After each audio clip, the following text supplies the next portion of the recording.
Good evening, everyone, and welcome to our October 22nd special meeting at the Town Boardroom. If we could all rise for the Pledge of Allegiance.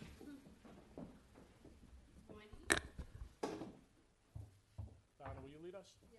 I pledge allegiance to the flag of the United States of America and to the republic for which it stands, one nation, under God, indivisible, with liberty and justice for all.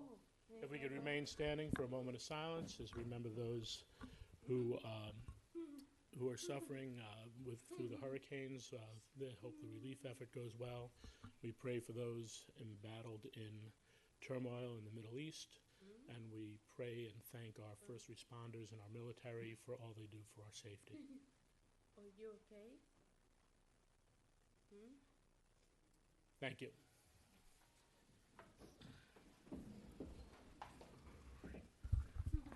So Councilman Murphy sends his regrets that he can't be here. Councilwoman Howitt and our town attorney are en route separately. Our town attorney's stuck in traffic on the Sprain, and Luciana should be here momentarily. But Susan, you had asked her for a moment to. Yes, Oh, no. thank you. I have an announcement, and I just want to make two comments. The announcement is for the tree nursery. Anyone who doesn't know, we have a tree nursery at the Garden of Hope. It's located at Curry Street and Tulip Drive. You have to park on Tulip and then just walk into the car. We've had about 135 trees and shrubs donated to the nursery. So now we have some transplanting to do from the little gallon containers into the soil, right?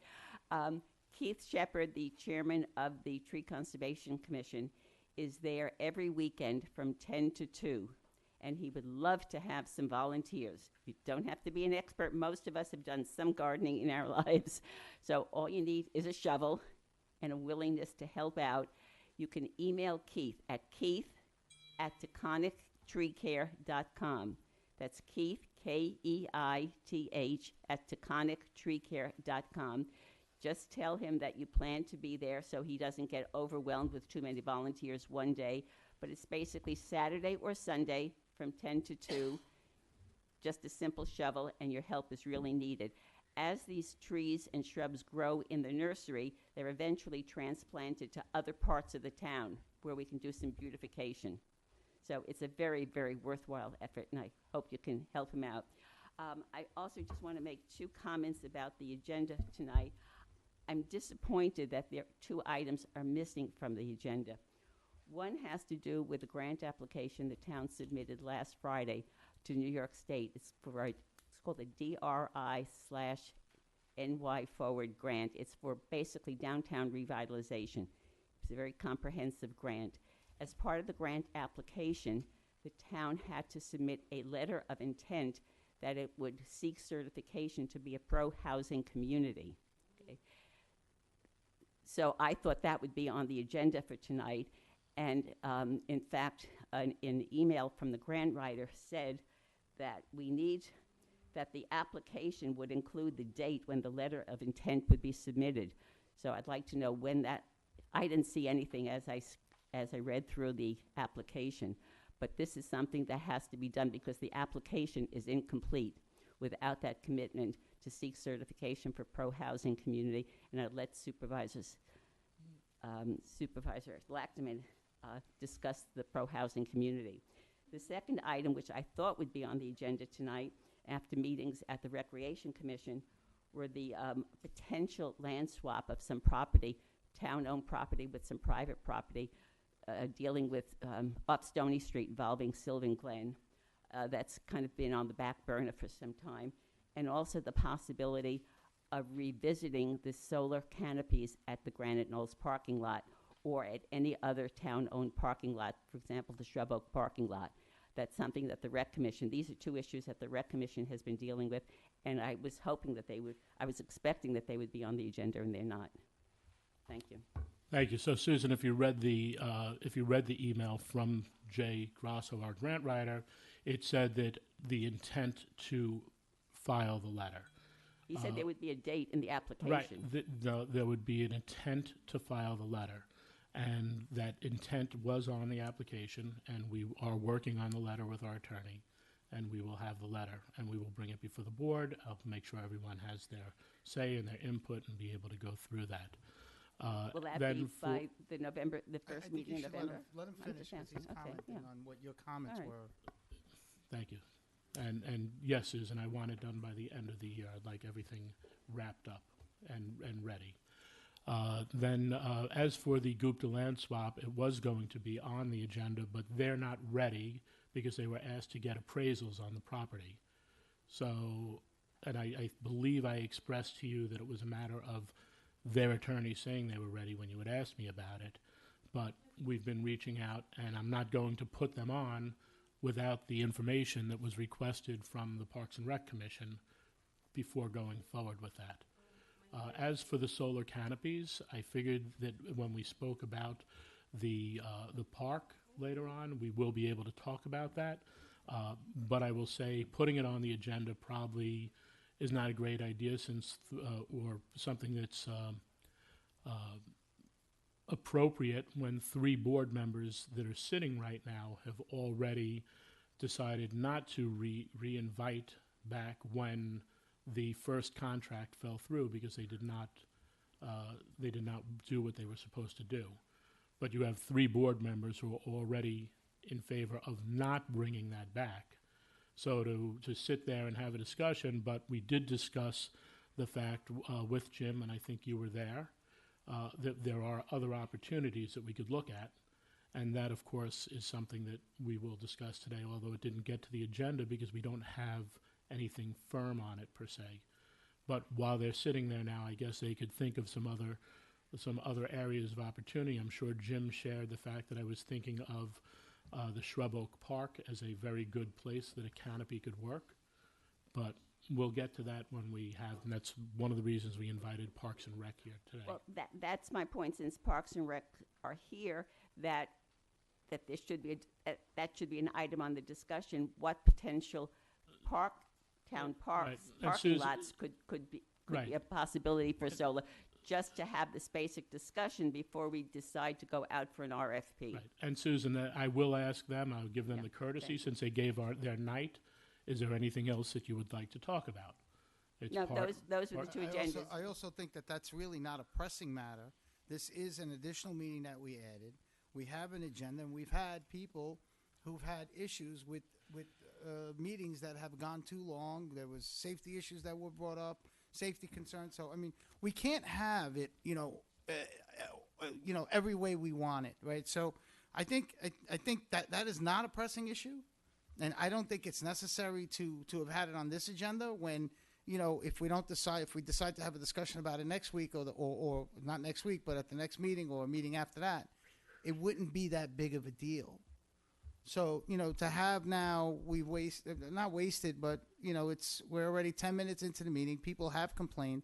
We're trying to be attentive to people's concerns.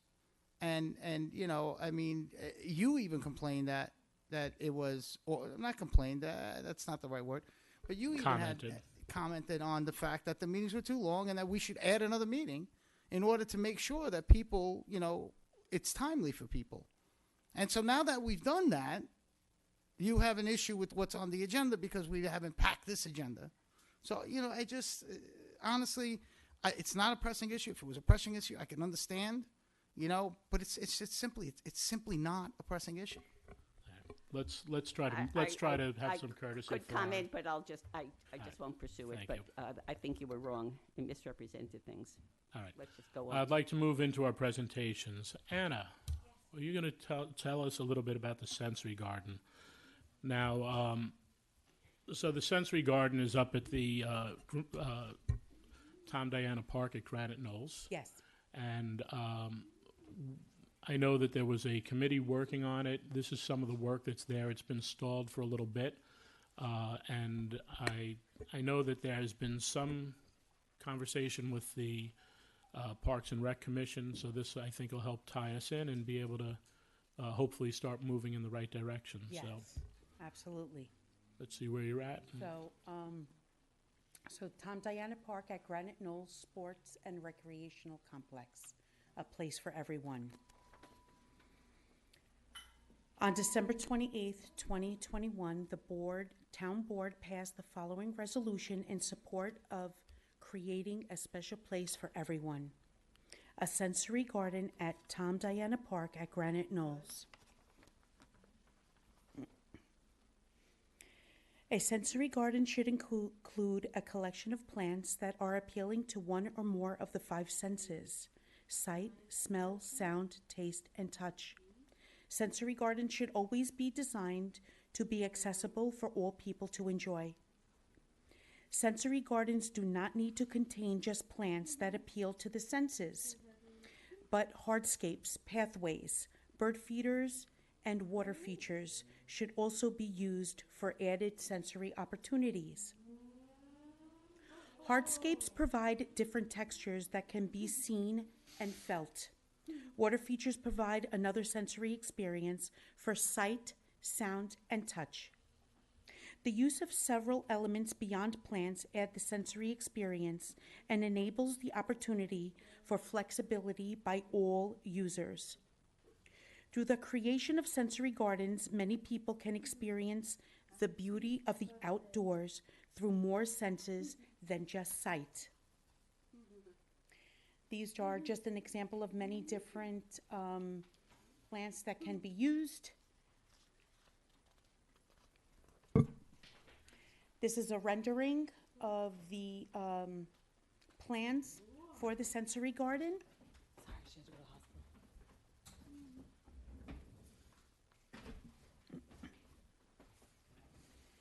The Monarch Butterfly Way Station. By creating a Monarch Way Station, we will provide resources necessary for the monarchs to continue their migration.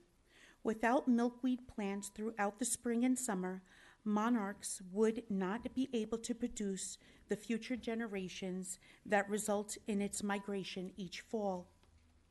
The monarch migration is truly one of the world's most natural wonders, yet it is threatened by habitat loss. Milkweed plants and nectar sources are declining due to overdevelopment and widespread use of herbicides.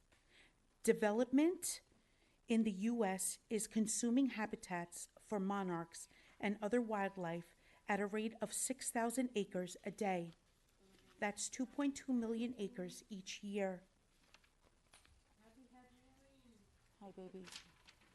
Creating a certified Monarch Way Station helps create, conserve, and protect monarch habitats.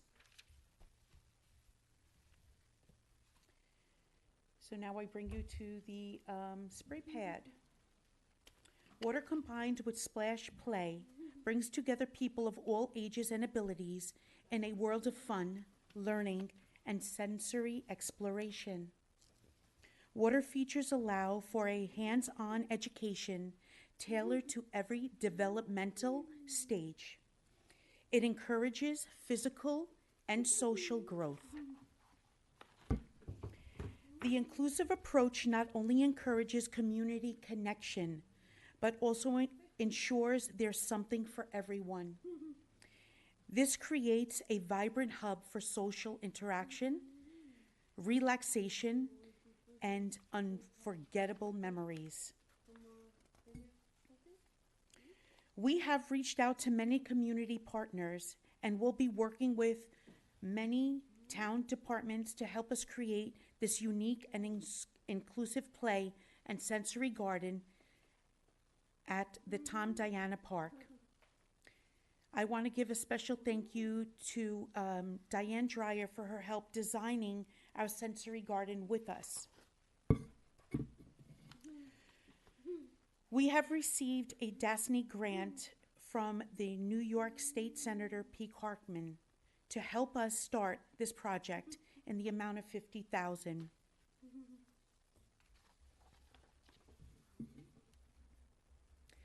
An anonymous private supporter has offered to help us create this very special place for everyone and will be assisting us with the financing for this project.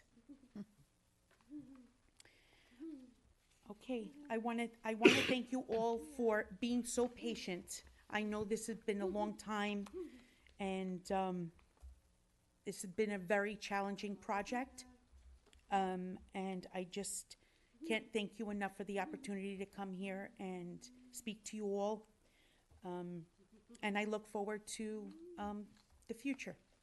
Thank you, Anna, and thank you for the, Thank you. there's a lot you've put into this, a lot of love, a lot of emotion, and you've really fought for this, and we see it, appreciate it, and I think that we could put together a really good team with the Rec Commission to help achieve some of these goals.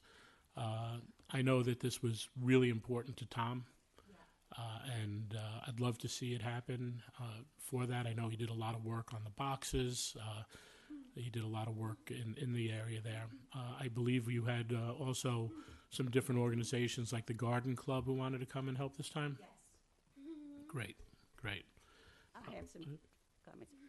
And thank you, and thank you for your work. I think it's an admirable, idea. It looks like it's been 3 years since you got the town board resolution. I'm not sure when you got the commitment from Senator Harcum for the $550,000, but I'd like to know, since you got that commitment, what has been done in terms of the planning, and how have you worked with the Parks Department and the Rec Commission to coordinate your plans so we kind of get moving on this exciting project? Good question. I'm not sure I can answer all of it, but I can tell you that when you are self-funded, basically, you're relying on funds that are not accessible. You're relying on the community and volunteers, people who want to contribute, who believe in the project. And I've gone through 3 different architects, and finally, when you find the right one, and they listen to your needs and the needs of the town also. It's not just what I want or what, the community wants. It's what's feasible. And in order to make it work, there's a lot of different aspects that need to go into the project. We need to listen on all sides and put something together. And I believe that Diane hit all those for me. There were other circumstances that happened that took a little while. And the grant was, I'm sorry, Diana, can you help? The grant was then... Even if you put in for a DASNY grant, it takes almost 6 months to 8 months to even get that approved. So there is a time frame with that. When was it approved? So that wasn't approved until, I believe, last year. Mm-hmm. And So did we there ever is- figure out when it was going to and expire? that was because of COVID and everything. The state kind of shut down. So it did take a little time because of COVID to get it all approved and done. Does it have an expiration? Typically they do. This is not even close to that. Typically you'll have 3 years. Does the anonymous funding have an expiration? No. No. No. No, just because as beautiful as the project is, it obviously still needs to be vetted. Yep. And I'm just curious if, because some people would say I have money now, but I won't have money in 6 months. No. So it does not have. Yes. There's Okay. no yes. Can, no can you, expiration. who was working the slides? Diana, was that you? Yes. Can you take us back to the layout? To the layout. Do you mind?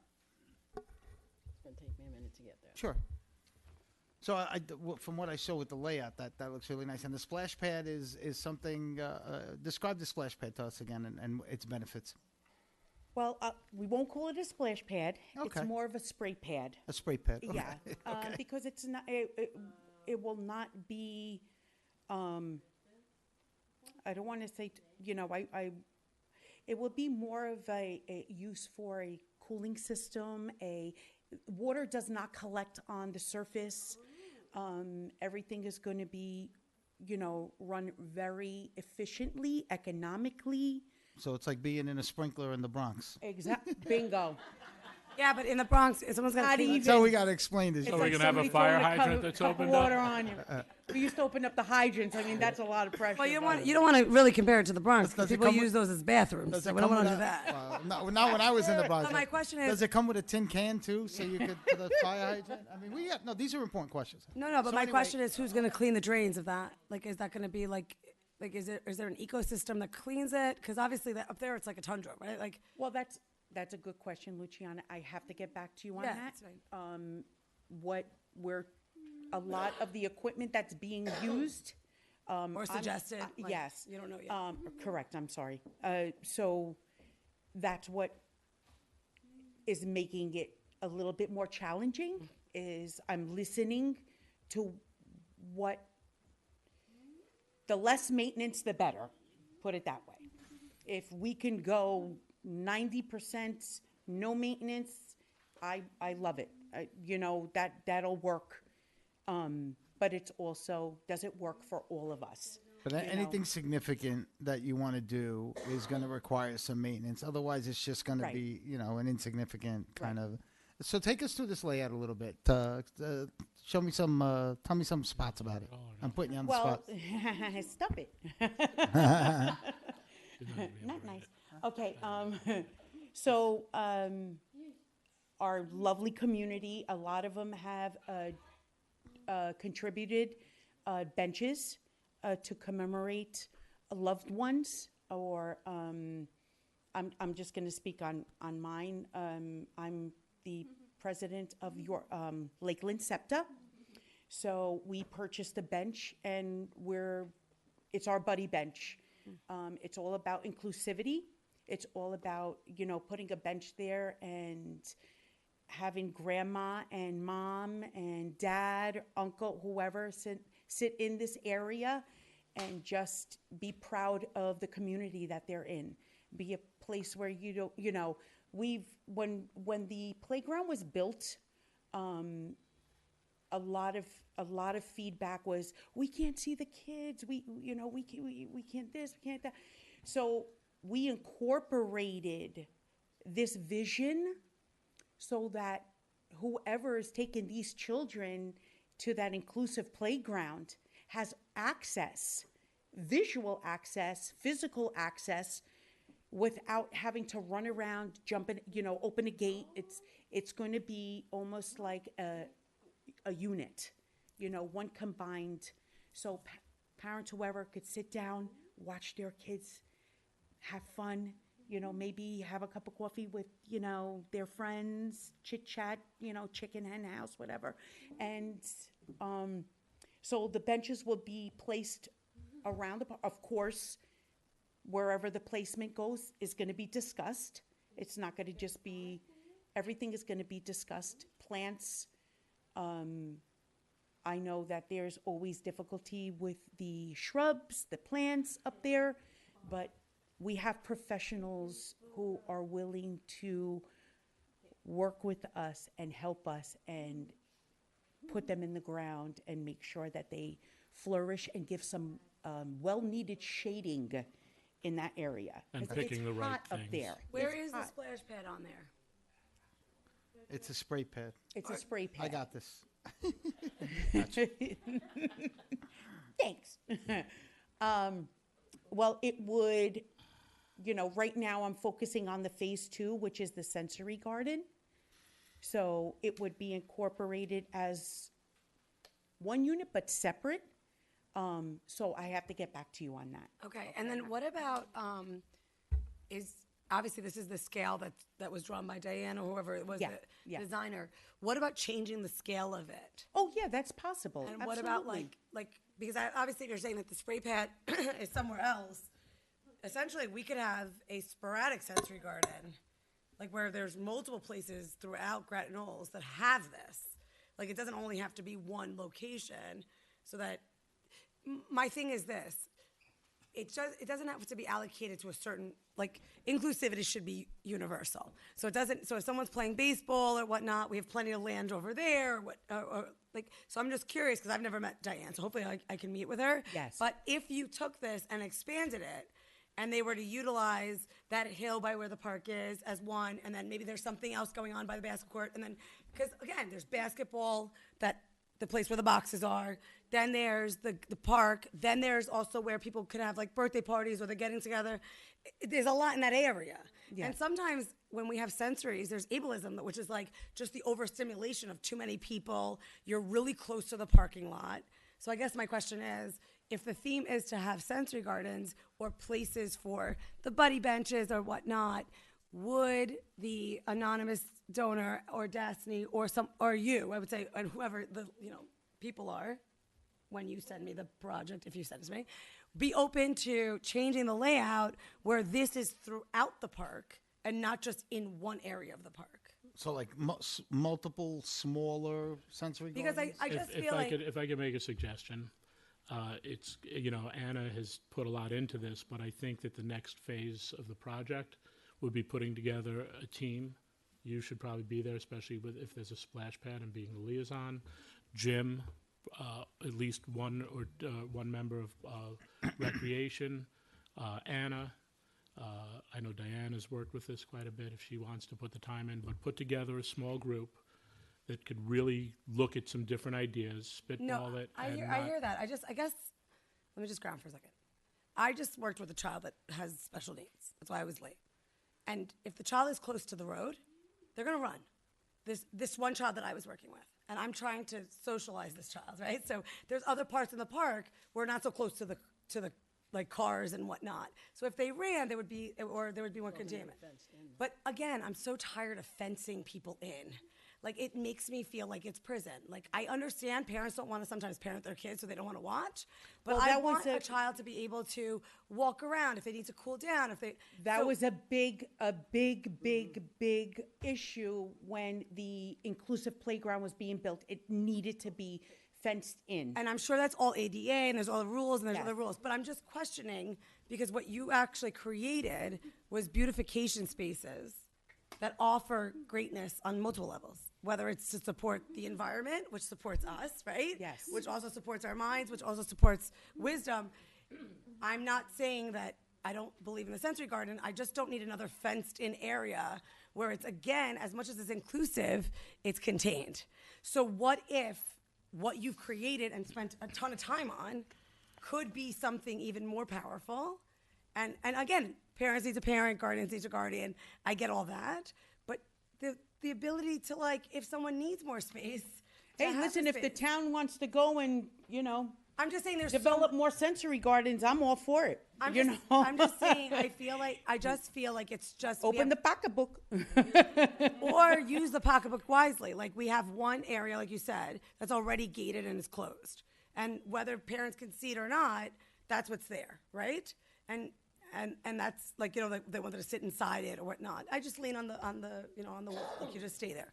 But what I'm saying is, what you've designed here, it's almost a shame to have it fenced in one only area, because you have different pockets that could benefit multiple kids, and adults, which would also invite community-based movement and not just I hear what containment. you're saying. I don't know if I'm making any sense. Of but- course you are. But I'm just like, Everything makes sense. I'm just so tired. When you have to make our community beautiful and develop things for our future generations, everything makes sense to me.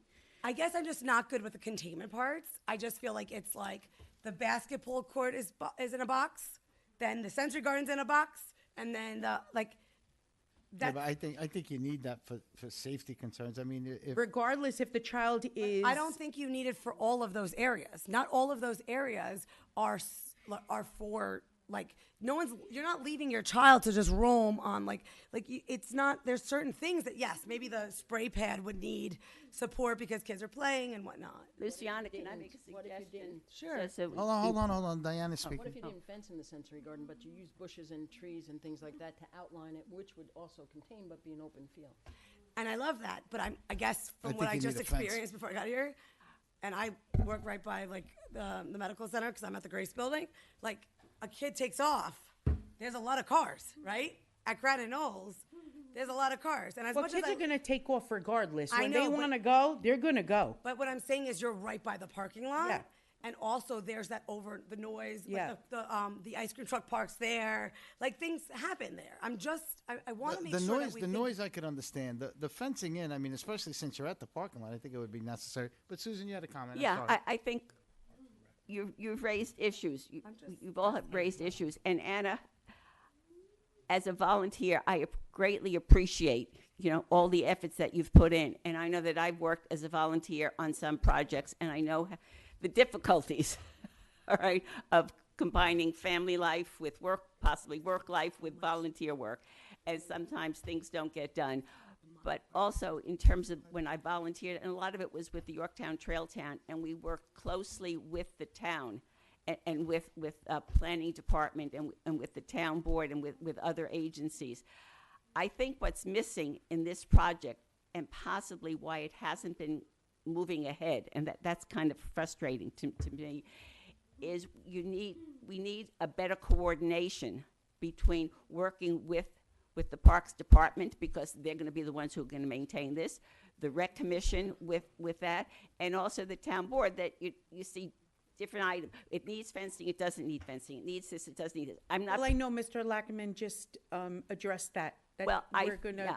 Yes, And I thank you. think 10 minutes later, we're back. But I think this has to, I think it will get moving further, and I think we all agree on the value and the need for some type of sensory garden, no matter where it is or what it looks like.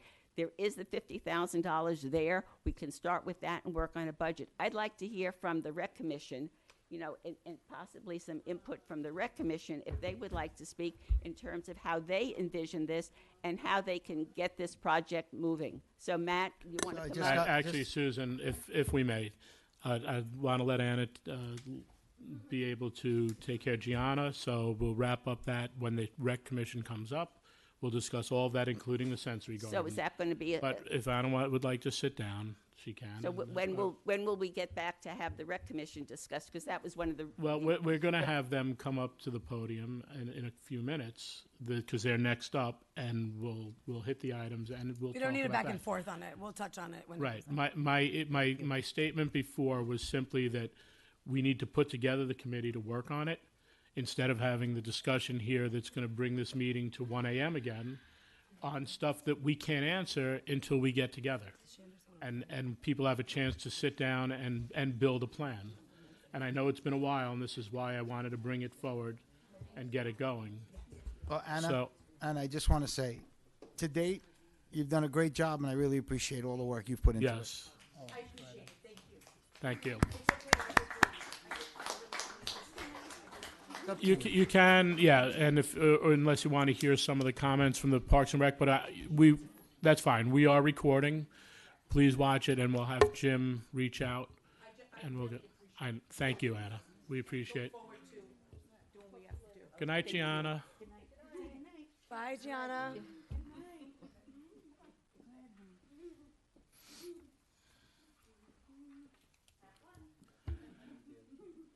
All right, Jim, why don't you come up? And you want to have your commissioners come to the front row?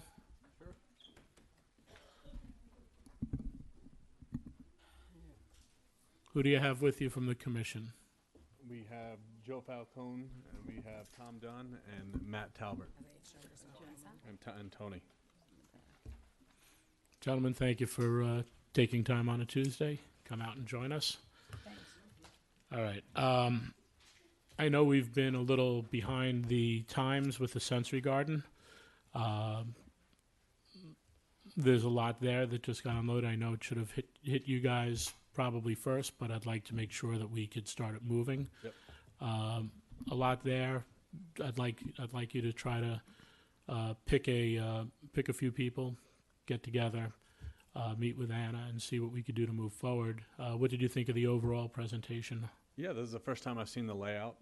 Seems like a more doable layout than when I originally was shown the layout back in 2021, which had a fountain and some other things that were going to be hard to maintain. But that seemed a little bit more doable than what we've had in the past. It didn't have that water feature, so I'm curious to see what water feature they had in mind. Some of the water features that they posted from the website seems to be a bit much for that location.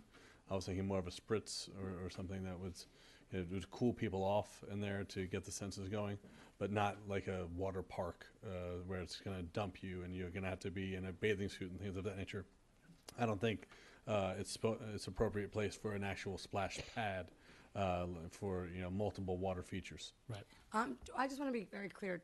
I guess maybe I'm not acting as the liaison to the parks. When you say move it forward, right? We vote on if we want to have the sensory garden move forward or not, correct? Well, I'd like to have a plan to vote on. But That's what I mean by moving But forward. that's Moving what forward, I get a plan. understand that. So I guess what I want to make the commission understand is that, like, do the homework so that we can decide if it's for the park or not for the park, or how it should be for the park. I don't want it to sound like we're telling you to move it forward. I want you to make sure Oh, no, that. without it. Look, I think, and I'll state it for the people at home. The way the Parks and Rec Commission works is they are an independent body that deals with the recreation and our parkland in the town. The balance of power is that the power of the purse belongs to the town board. So this is something that'll be budgetary. We will need to make the decisions on what to do and where the money goes. But we have some extremely valuable resources, not only in our Parks Department leader, but in our commission and the people who are there.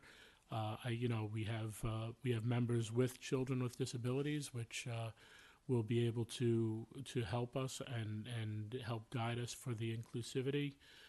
When we have people with a ton of construction experience, and we'll wish PJ well. I understand he's under the weather right now.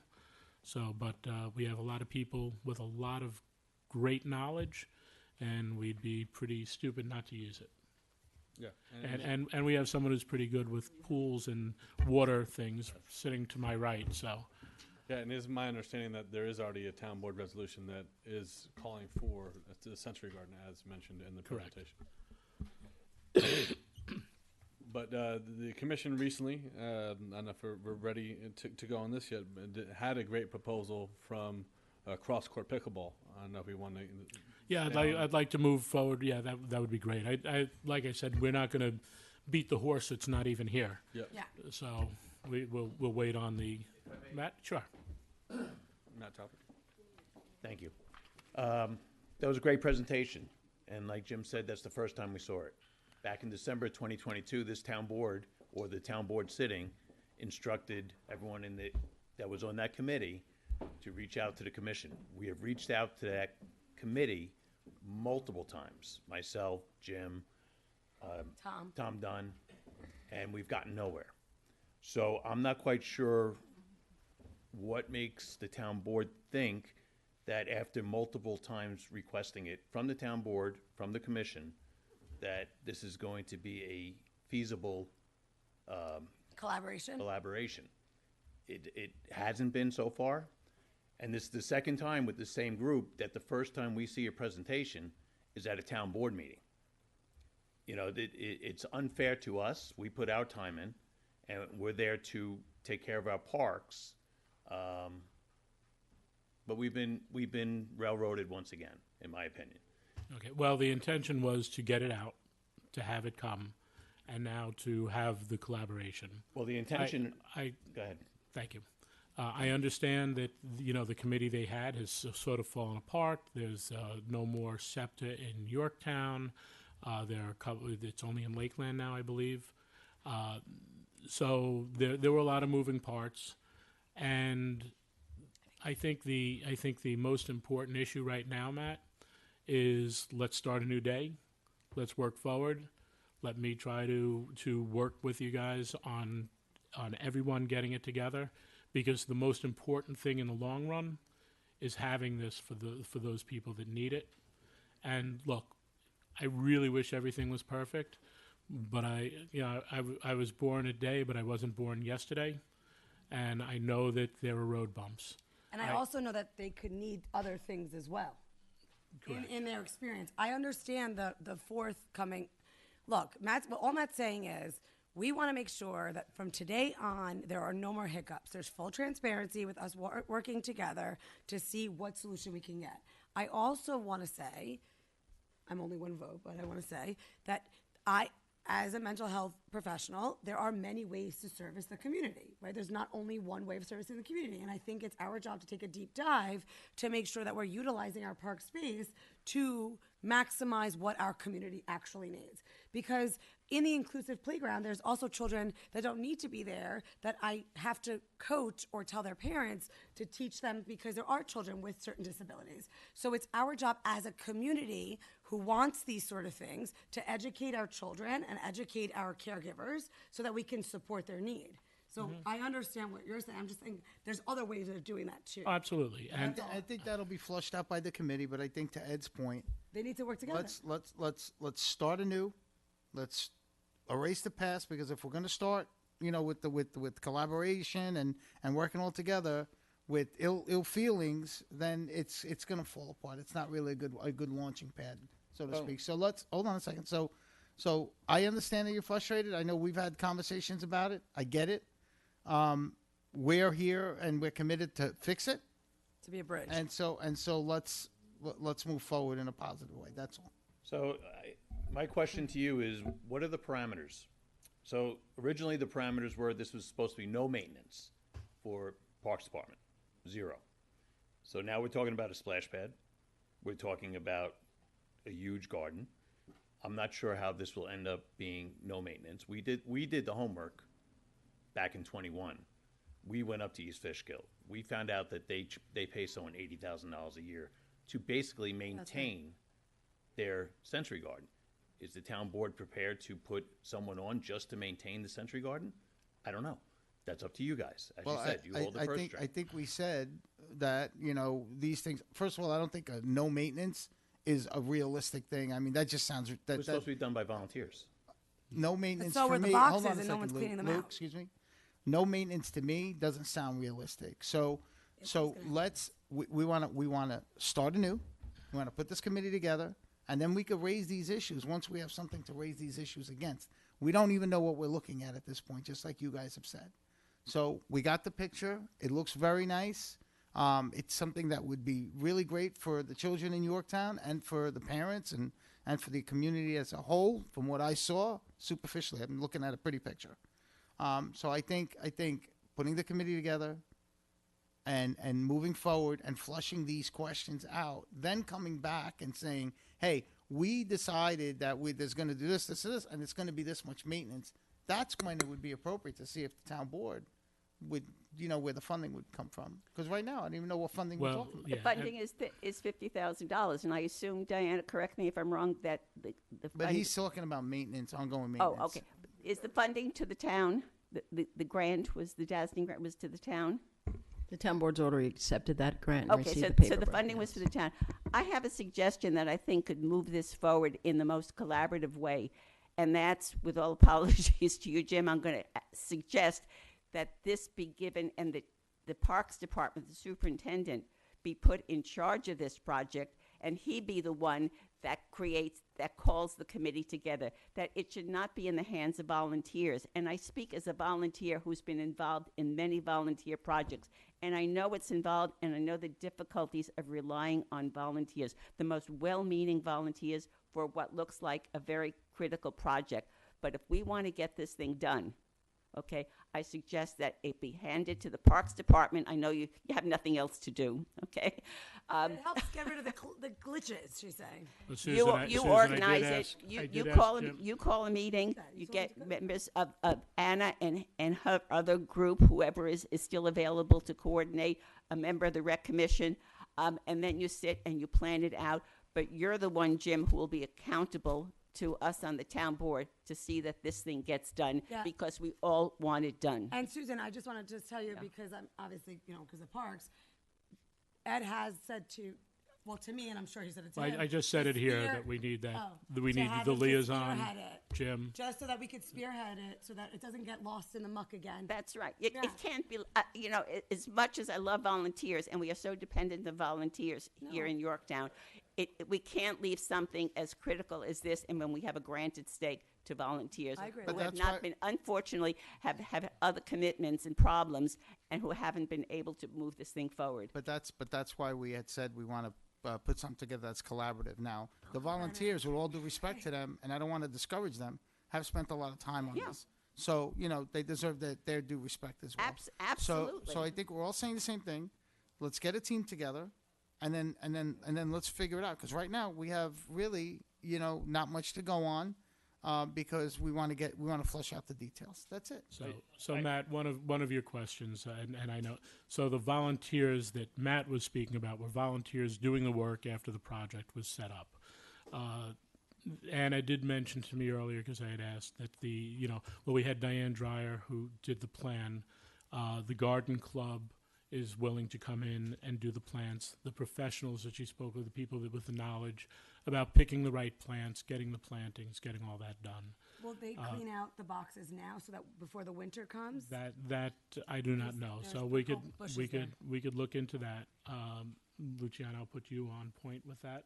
I like the So garden you could club. I'd hold- call them. And then Dan, you'll come with me. And once again, I'll back up and say, yes, I know how this should have worked. Third supervisor on it now. Maybe the third time's a charm, maybe not. We'll see. But I'd like to get this moving. I'd like to get it done. I know I need the input of our Parks and Recreation Commission, as well as Jim. That's why I asked Jim to pick the members that he will be spearheading this with, and to get it done collaboratively.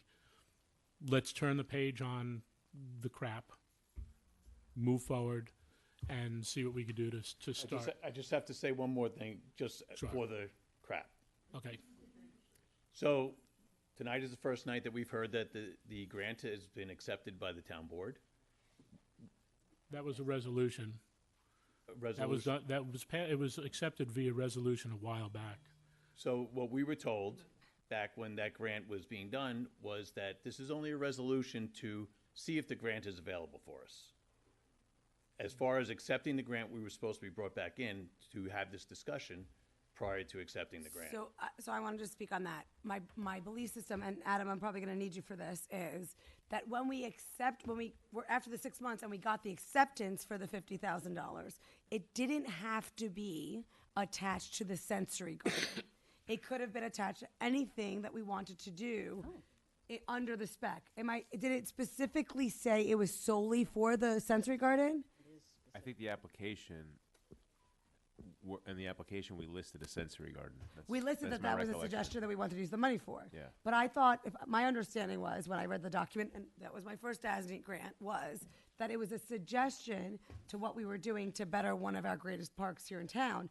I didn't know that we were hostage to the money solely for the sensory garden.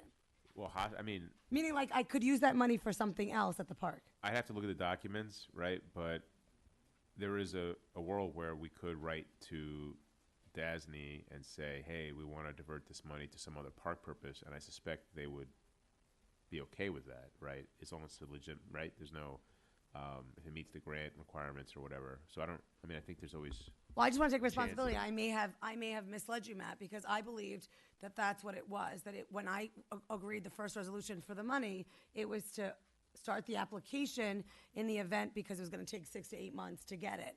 I knew that we were giving them ideas of what we were doing, but I didn't know it was allocated solely to the sensory garden. I'd have to look at the documents. I don't recall. off the I'll top of look my at head. it with you then. Okay. Yeah, I'm sorry. That's on me. That was told to us by the town board, not just you.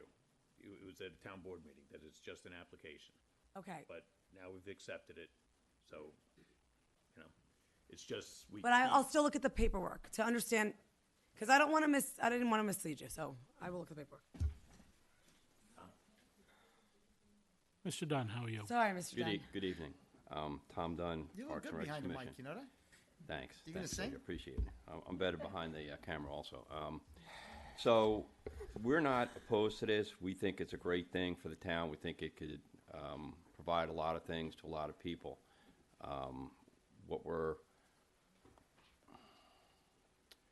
What's arrived us here is a lack of communication.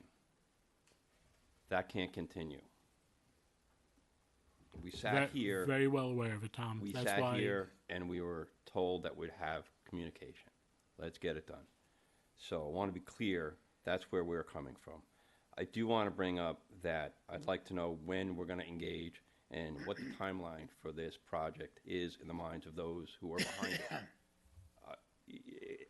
In my opinion, as a citizen of the town and on this Parks and Recs Commission, it just can't be this ambiguous timeline. So I will have a conversation with Jimmy about it. That can't happen. Yep. It can't happen for your good, can't happen for our good, and for good of the people that are looking forward to having something like this happen in reality.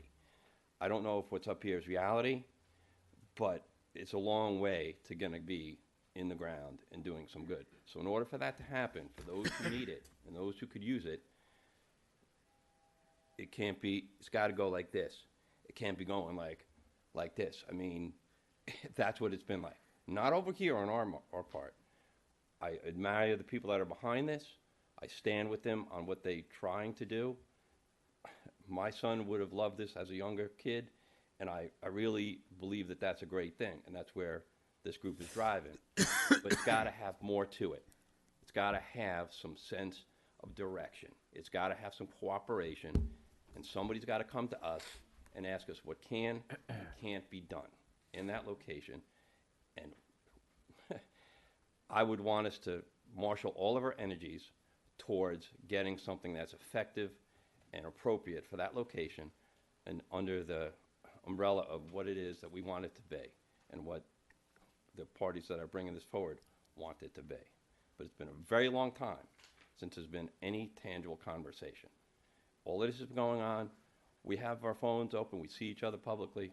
Nothing is said. If that continues,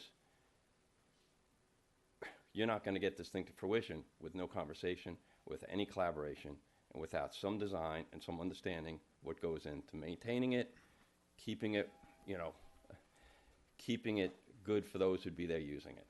That's all. I mean, it's just, so the timeline, anonymous donor, all these other words sort of worry me because we've had people for the last 3 years saying that we're going to get it done. Tom, we understand. So that's all I have to say. Thank you. No, I get it. And the reason why we're here tonight is to straighten all of this stuff out. So let's see where this goes from this point forward. We've heard your concerns. We've already stated that we're committed to getting this on the right path and on the right track and having everybody involved that's supposed to be involved. We've stated it several times. So, Well, let me, Tom, just so you know, my thought process in it is I am going to do what a good executive does. I'm going to say, Jim, here's the ball. There's the goal line. I want to have the first meeting in November because we're almost out of time in October. I want to have a second meeting by December where things are researched that are discussed at the first. January, February, finish the planning. And then as we get to the end of March and April, when things could start being done, start to get them done. So that is my goal. I was going to ask Jimmy to come to my office Thursday so he could put it down. But Jimmy, you now have something you could work with a little better at this point. And yes, you're absolutely right. We need to be in a straight line and we need to get through. Once again, the reason for getting it out today while you guys are here. And I understand, there are a lot of great intentions that just need to be harnessed in. And I think we have the right people to do it. The care, we want it for the community. We will keep moving forward for the community and now really forward because it's being in this meeting, assigning someone to it is what's going to drive the results and getting it done. So I agree with you. We're nowhere near where we should have been. We shouldn't be sitting here 3 years later having this conversation. So, you know what? I'll use my project management to try to get it across the finish line. Much Best we could do. appreciated. And Yeah. I apologize to you guys because I know it's been a frustrating road. So let's just, stand up, shake hands, walk out, and get to work on it. That's my goal. Well, thank you, Edna. Appreciate it. Jimmy. So we, like I was saying, just prior to Cross court. us going, yes, we've had a great proposal from Cross Court Pickleball. We have Kevin Kay here today to just go over what a public-private partnership might look like with Cross Court Pickleball at Downing Park. Kevin? Sorry, I need sugar. Hi, Kevin. Hi, how are you?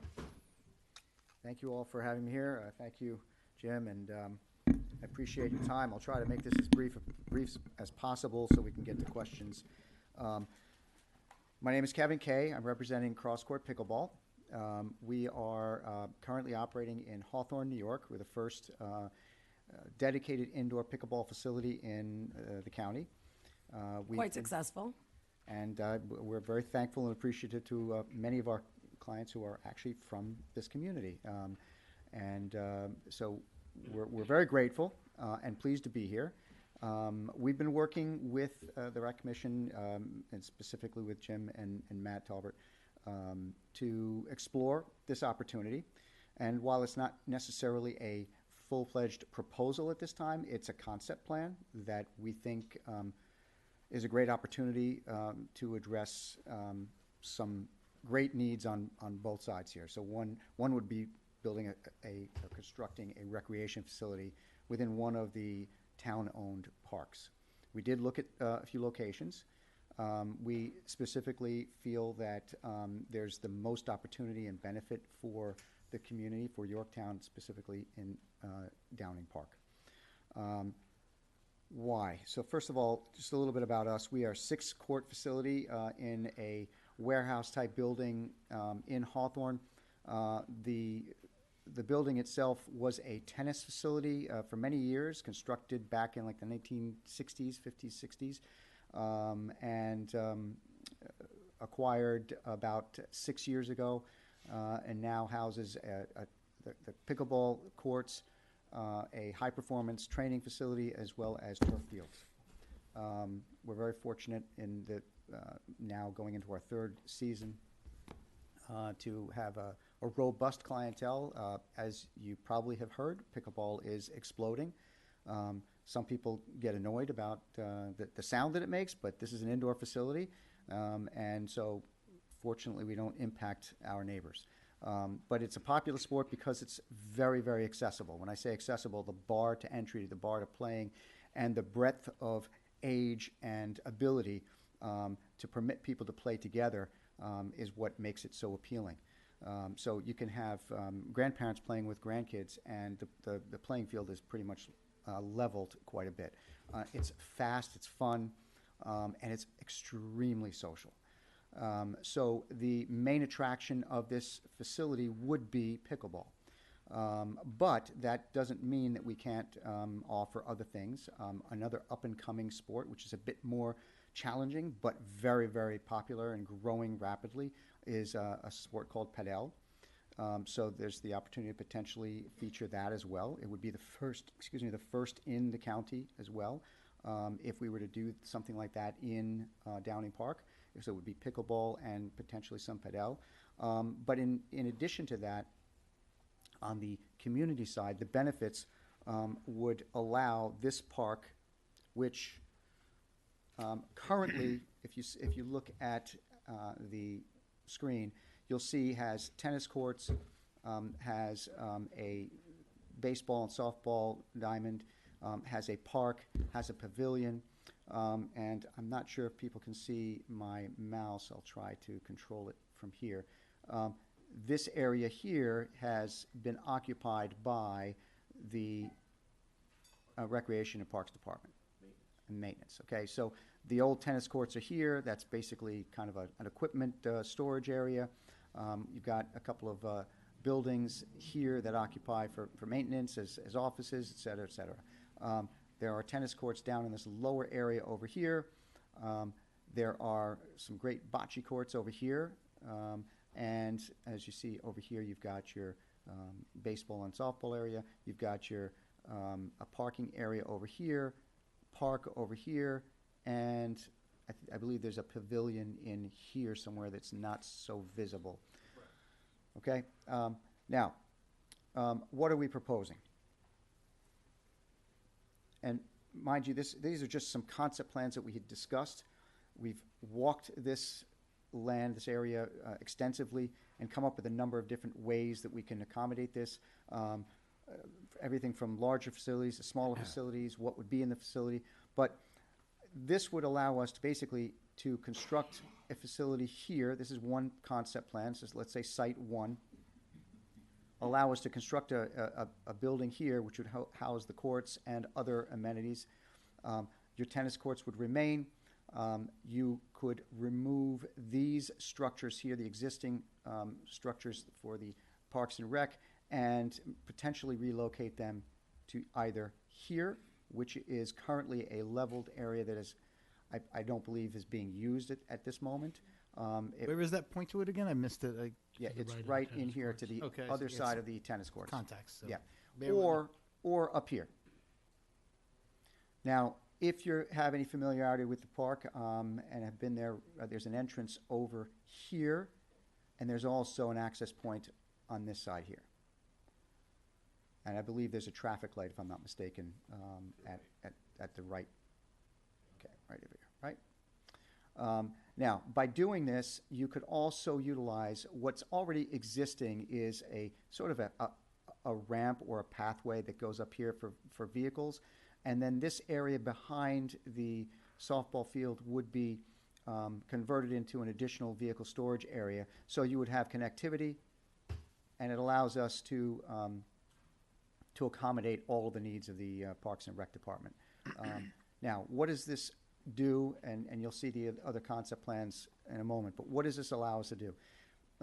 While we are constructing a large facility, it can be modest.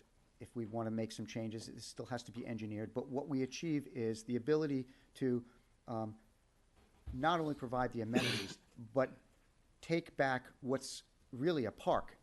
I mean, we have interrupted and disrupted this park, and is really disjointed by creating this area over here and using it for the Parks and Rec. If we move that to a better location here, a little less visible, gives them a lot more space, allows us to also, by doing this facility, the relationship allows us to make improvements that would benefit the community. Improvements to the park, improvements to parking, improvements to the amenities. Now, next concept, this is just like an overhead or like a little perspective on what that facility would look like. We went from here, we went to, well, what would happen if we wanted to, which seems to be the biggest problem right now, is parking. Instead of occupying that space for a building, what would happen if we could relocate the building and put it in a spot where we could capture this area here for parking? The biggest need comes when you have softball games, you have other activities, events, et cetera, and there's absolutely no parking. We then explored it further because we felt that the facility may be a little bit too close to the main road, and there would be some disruption of trees and vegetation. We looked at the possibility of doing something like this. Kev, there's a gazebo that was donated by the Rotary Club. Are you able to move it? Where is that gazebo right now? I think there's only one on the property. It would be on the pavilion. right, Is it right, by the right where the pavilion mouse area? is, I believe, right? The pavilion, yeah. Is it where this mouse is? Where's the mouse?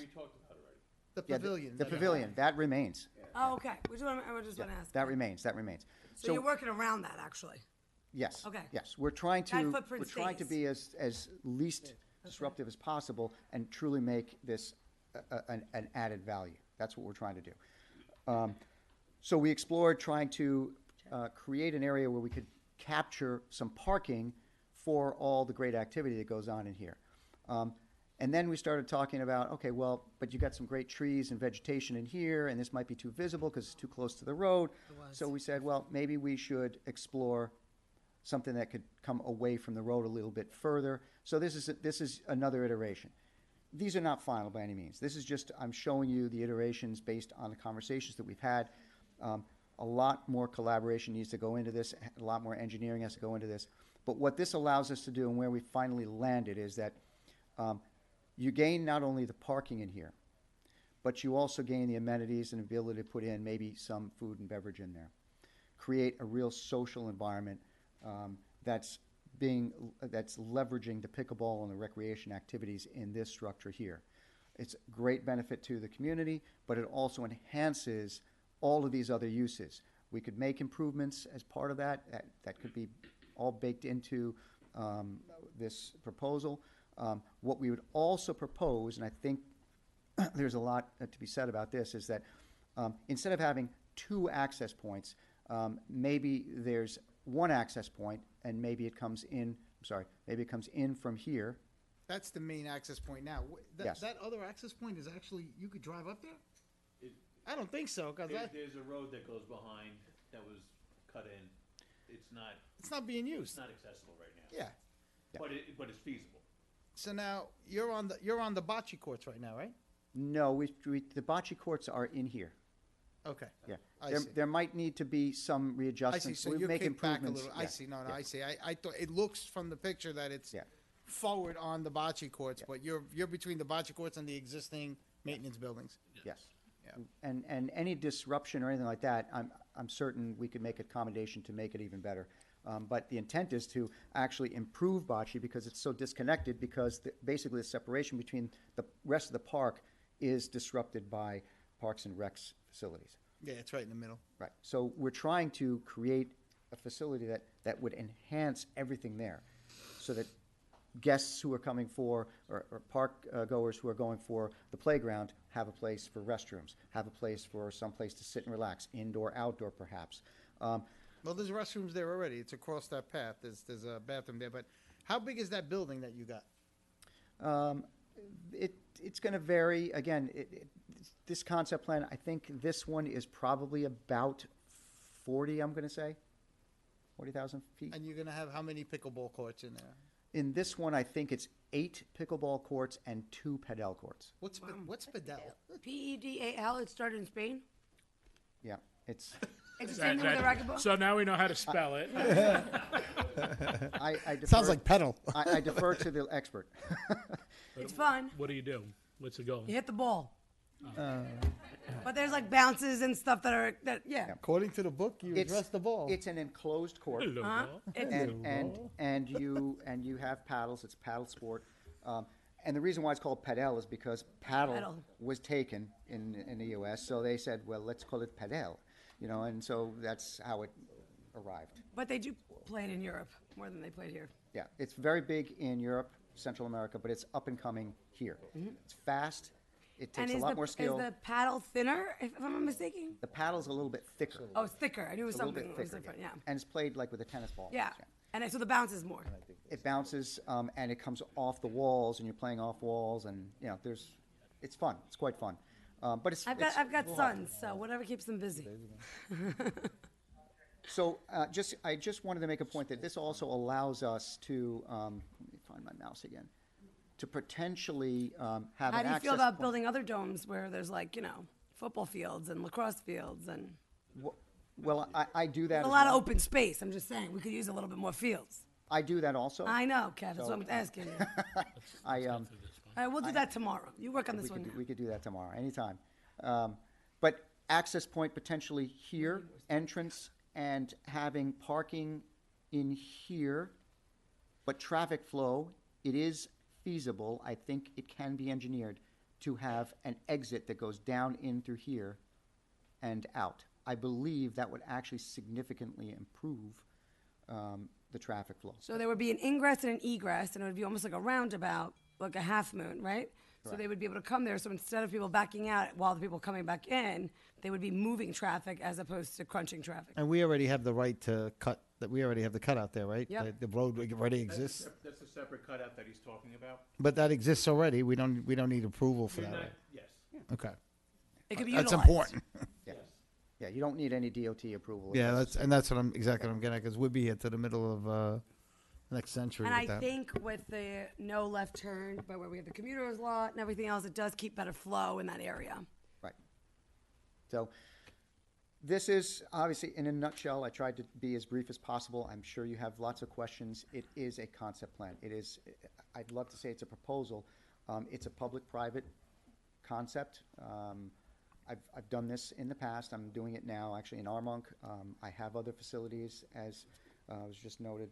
I I would love to partner Got with. some really good workers. Bucky's a good guy. And just for the public's knowledge, the building that you're going to be moving, the maintenance building that already exists, is going to go away, and you're going to be responsible for putting up a new building a new maintenance building for our Parks Department. The hope would be that we can structure some mechanism to allow us to do that and finance all of that within this project. That is the concept. Of course, we've got to prove that out, and that's going to depend on everything that's in this wish list and what we have to do and what scope, et cetera, et cetera. However, I was pleased to hear something that I only just learned about, which was what Councilwoman Siegel mentioned earlier, and that is this New York Forward Grant. I'm familiar with the New York Forward Grant. It would probably fit perfectly with a New York Forward Grant if that's something that the town would consider. It could partially be funded with New York Forward dollars. So For $34, I say we give it a shot. we could put in for whatever amount That's you. all it takes. No, it takes $34 to put the application in. Yeah. So our application is in, and as our grant writer explained, the initial application is usually miles away from what the ending applications are and where, because everything does get vetted out. So if you want to schedule a little time with Jim to speak with Jay, if we decide that, I want to just poll the board and see if they think this is something that could be feasible. There's still a lot of questions, and I want to ask our attorney on some of the things. But if the board feels it's something worth chasing a little bit, we could definitely. Hold on a second. Kev, can't you pull it yourself, being that you're building on a town park in benefit for a large 42-mile community to service them with this indoor facility that might have ADA bathrooms and I'm just saying, yes, the town could pull it, but I thought companies could pull it too. No, I was under the impression that it was going to be baked into the whole. I didn't know that we were going to be using grant money that's coming to the town to help facilitate this. Well, the grant has been already done. It's a yearly grant, so we're done. So we have a whole nother year to think about the grant. In the meantime, the town board has to decide whether to sit down and talk to you and explore further. As you say, this is just a general concept. So we have to look at, we have a history of a public-private partnership with Valley Fields. We've learned a lot through that whole, project, okay, for the good and for the bad. So we're a little bit more experienced now. So we have to sit down and say, I don't think there's any question that probably we need a new maintenance facility. All right, that's been a long time need, and it is in the wrong place in terms of the park. So I'm all for sitting down, and you're working with Jim, with the Rec Commission, and you're the liaison, and going through some possible options. And then once we look at the concept, narrow down the concept, then you can start talking dollars and cents and how much you're willing to put in. I guess, Adam, I'm just stating because I know that places such as Sister's Place or Hope Store, they were able to apply for those grants under their own businesses. As a not-for-profit. Only as a non-for-profit, not even as a profit? No, because I think some of them have profit. I'm curious. Let's just talk about, do we want to go, at this point, I think we would put the grant aside and just look at, do we want to pursue? I think that's what you need. You need to know whether this board is committed to have more discussions. Yes, that's correct. Right now, it is, what is the town's appetite for something like this? So back to my And original then- question. Susan, what do you feel? I say, let's go have more discussions. Sergio? I'm all for having more discussions, but I wasn't under the impression at all that we would be using grant money that could be used in other places for other. Excuse me, 1 second. Okay, that could be used in other places for other reasons, and that this public-private partnership would facilitate that building. So, but I am all for listening. I love the concept. I think it would be a definite upgrade to the park.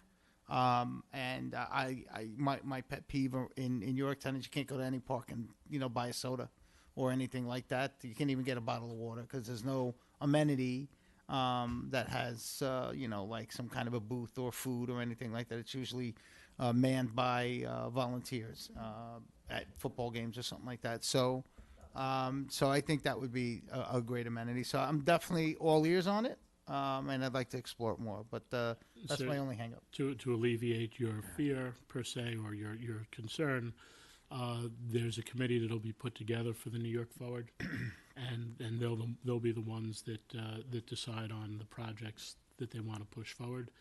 So there's a whole nother vetting process that goes through. I agree. Look, can it work? Yes. Does it necessarily have to work that way? No. And if there are better projects and the committee goes that way, that's the way that goes. And Luciana, I know you're in favor. I'm in favor for it. Of course, I want you to pay. I don't want to even think about applying for a grant. I want the budget to be good. So what that I you was can trying to make say, but I was Oh, sorry, I dancing just around say it. it. I mean, They come from but I different Got a lot of understand. feedback from everybody, but exactly. Thank Yeah. you, Luciana. So, and I also love the idea of making Downing more usable all around. And I love where we're located because we're like at the tip of Westchester. We're like kissing Dutchess. We're off the highway. Like, it's just Hawthorne's great, but I left my mother there. So we're much better over here. All I'm saying is, of course, I hope that the numbers work. We also are entrepreneurs. We get the price of eggs these days, even though there's no shortage of chickens. So I don't know what's going on with the government. But other than that that, was a yes or no question. so yes, but Thank you. Kevin, I'm hoping with all of your experience, 2 double wides and a pretty roof with a nice wall that holds appliances, we can make them a beautiful mechanic's house and make it work. Well, so far, I am very happy working with Matt and Jim. They've been very candid, as have you. So thank you for your honesty and directness. I did not want to suggest that we were going to be taking away from anything that the town may want to allocate those grant dollars for. But the way New York Forward does work is that there's a tranche of funds that are allocated, and then there is a committee that is vetted and based on what's presented and the needs, et cetera, then projects are chosen, selected for all of the money or part of the money, et cetera, et cetera. It's like a little shakedown. They decide where they want to put anything it. from anybody else. It was just simply that it could be a viable Right. candidate. Projects to put in the lottery to see if it applies. So the answer is yes, we'd like to explore. Thank you for the presentation. There's definitely a lot to go through, and I know we already have one public-private RFP that we've accepted, so I'm sure we'll be able to look through this and figure out some things that work and get moving in the right direction if we could make it happen. Thank you. Yeah, maybe we'll talk about those other domes. Yeah. I got a lot of football and lacrosse and stuff. We need some indoor places. Let's talk. We got a lot of kids. Somers needs it too. I'll call Scarano. Maybe he'll help us out. All right. Thank Thanks, you. Kev. So much. I appreciate Bye. it. All right. This last one will be quick, I promise. So, for those of you that probably already know this, Governor Hochul this past year just put forward an unfunded mandate on AEDs. Luckily, the town of Yorktown is kind of a step ahead of that. Our two major sports complexes, Legacy Fields and Granite Knolls, Tom Dana Park and Granite Knolls, already has AEDs, so we were ahead of that law. Explain what an AED is, please. It's a defibrillator, so in a case of emergency, someone has a heart attack, you're able to revive them before EMS is able to get there. Thank you. But the law, if you read the code, it's more for sports complexes where you have sports complexes that have over 5 or more teams. So Granite Knolls with Woodlands Baseball Field, Legacy Field, and Legacy Baseball, there's 3 fields, so 6 teams could be competing there at any time. That's required. Oh, I see. It's all at one given time. Correct. In Granite one Knolls, given you have sitting. 2 multi-purpose fields as well as a baseball field. You could have 6 teams there at one given time. But there is a park in which we may not have 6 teams there at one time. We do. What? When you look at the youth soccer, Yeah. you will have up to 8 teams, I think. You're talking about Jack DeVito Veterans Field. Yeah, that's really more like that's like YAC rec. We're talking about travel, but That's park specifically. It's one soccer field. So what there's meant by the law is you would have one competitive game there with two teams. But yes, you're right. So Jim, what is the cost of the AED? The AED there would be around $1,500, but I'm also suggesting that we purchase a security box that one protects the AED as well as from the elements as well as from vandals. Total You have to have that. total cost? The total cost would be around $3,000. Okay. No brainer, as far as I'm Yeah, I concerned, it's a no brainer. So It's really, I mean, my I'll point was have a resolution for the next Beautiful. talk with Janelle. I already spoke to her about the money. Safety first. Yes, we're investing money in safety on our roads, safety in our parks. Yeah, It what I was makes going to say, sense. more importantly than just the athletes, it's the seniors. I mean, there's so many seniors that. How about walk the that 40-year-olds that are dropping dead? 40-year-olds Come as on. well. Well, no, you could just stick with us seniors. Thank you, Jim. No, But listen. we have a lot of seniors at that park, and There's also young lot of kids. patrons in Hitting general. 60 next year. Yeah. Okay. So, So I think in this specific park, an AED is needed, whether or not the state is calling. agree. for one. And I children, mean, you children chase have my issues kid, too. you're gonna have a heart attack. Jim, as far as Granite Knolls, I know there were two there, correct? There's only one, so Right, I yeah, because Oh, there I was thought there was- confusion, that's and what I'm saying. I called the company Advantage, and but I thought there was supposed to be two there. Yeah, I thought there was one by the baseball field as well as the one by the pickleball. there is. What is that? What- I would highly suggest one to also be placed at baseball, but currently there's only one up by pickleball. Let's put one there too.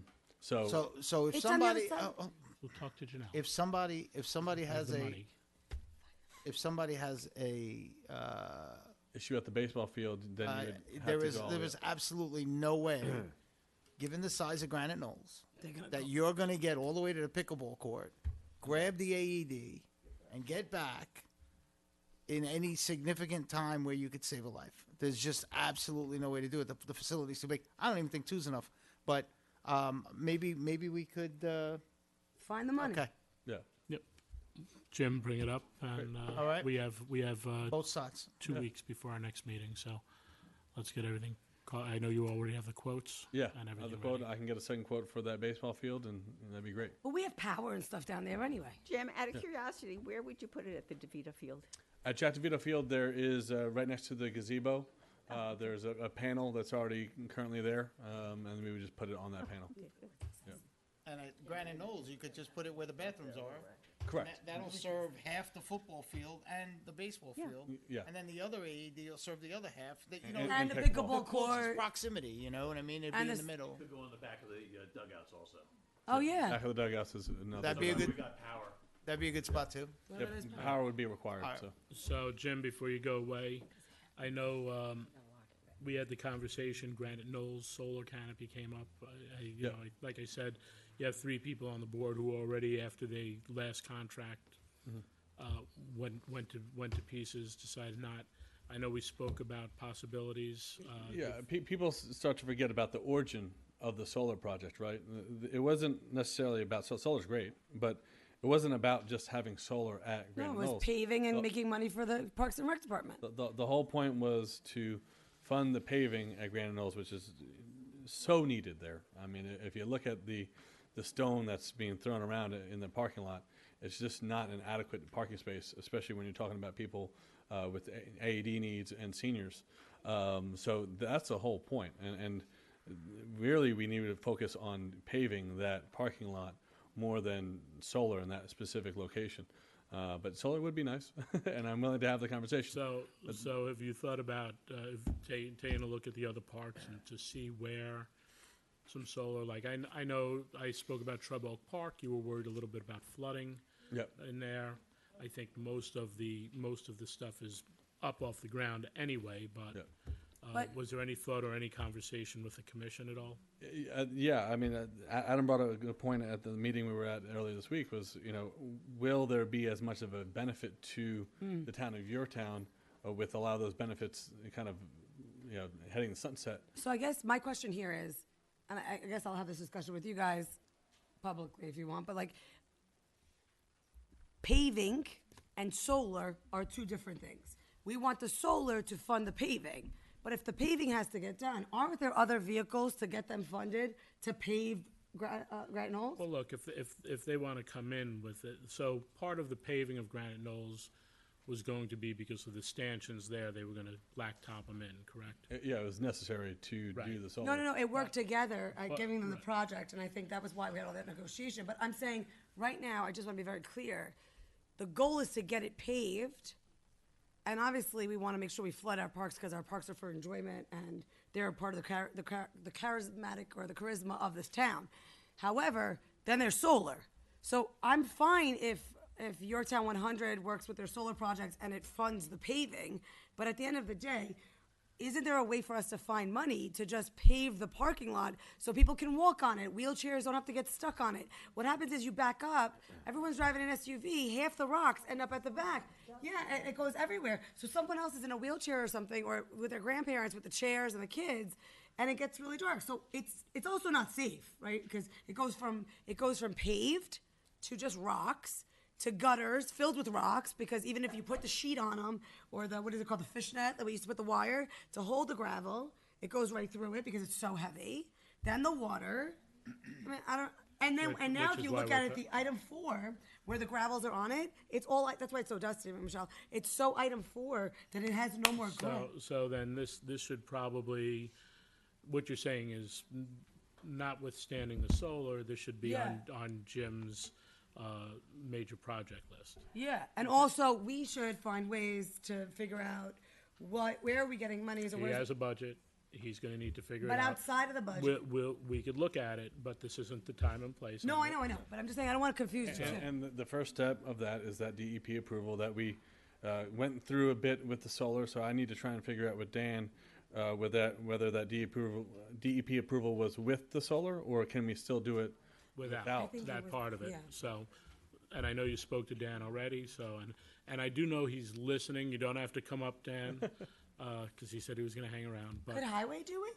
Yeah, last we left it, he was going to talk to Joe Rena. They're who gonna was get like, mad at me if I ask No, them. well, it's, the highway contracts out paving, so it's the same thing. Oh. This is pervious pavement that has to be used up there, Mm-hmm.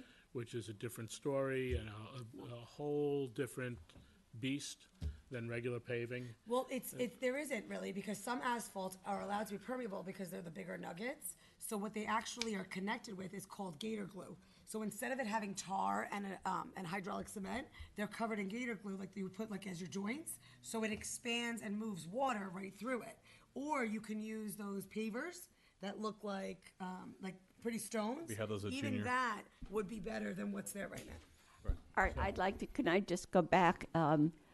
I know that the board, I was not on the board at the time, but I was following the issues with the previous vendor, and I know that there were problems both with their not being reliable in getting things done, and then there was also controversy over a small ground-mounted facility.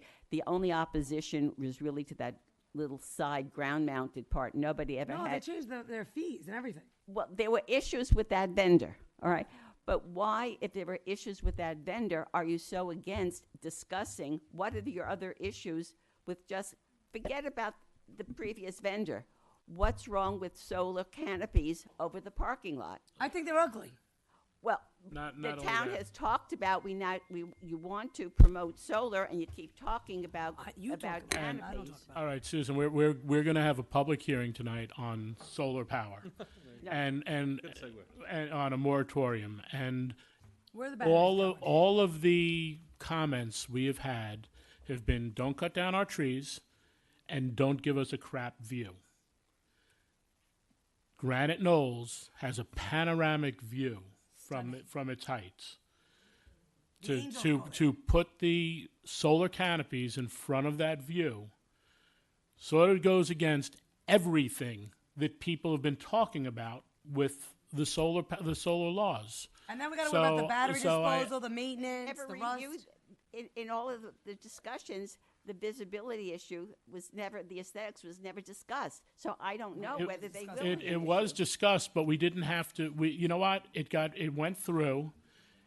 The comments about visibility have been coming up more and more with the with law. large ground, with Right, large with ground any solar. mounted issues, but not. It's even a small one in someone's backyard on Jacob Road created an issue because people were looking down on it. So and look, if you wanna make a motion that we go back to it, I could tell you I'm a nay, and the two other people sitting next to me have already also said that they were not in favor. I of tried to that. put them over here in commuter lots instead of over there, and it didn't have enough sun, and there was no trees to cut down. So I thought that was great. We didn't cut down the trees, and we put up the solar. What's your objection to the ones at Granite Knolls? I don't like them. I think they're ugly. I think that place is where you're supposed to take a deep breath and having a hood, then stay in your car. Like, for me, it does not make any sense. And then on top of that, I'm invading nature because I have these artificial batteries that are running it, and then I got to rely on someone to maintain it, and I'm not for it. I'm absolutely not for it. There's other places they can go. In Mount Pleasant, they put it all over their rec department. They put it over town hall buildings. When I tried to put it on my house, they told me my neighbor wasn't allowed to could have it. I wasn't allowed to have it. I don't have enough sun. Now you have other areas where I'm kind of like, if you have to cut down trees, since people think that they can't value if the trees are more powerful than solar, you have to say, okay, find me a vast land, and then it has to get approved for somebody to actually want to put their panels there, because everybody wants to make money. Even though people are saving money, everybody wants to make money. So to take it away from that breathtaking space that was a gift during someone else's regime to this community, and now holds legacies for many people, and you want to cap it, no. It's from the ground to the gods, and that's the end of it. I'm a hard no. Not for me. Jim, is there anything else that Parks and Rec wanted to talk about? Any other issues? I'm good at the moment. Thank you. You sure? Nice to see you, Jim. Gentlemen, we're all set? Thank you very much for your time. Thank you, everybody. Hi, guys. Jim, Thursday, make some time. I have appointments tomorrow, so I won't be around. Thursday should work. Just check with Lorraine. Thank you.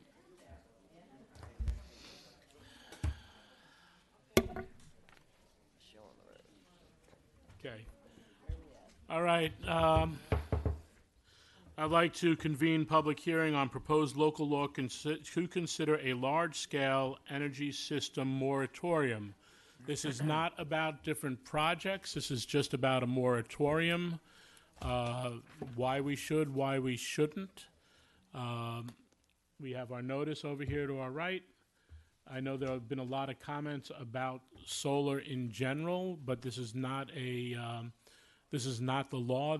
We want to take the comments and flesh them out and go through it. I've been forwarding all the emails I'm getting to everyone on the board, so everyone can go through them. And there have been quite a few, and I thank the public for that. It really, really helps. Which one is this?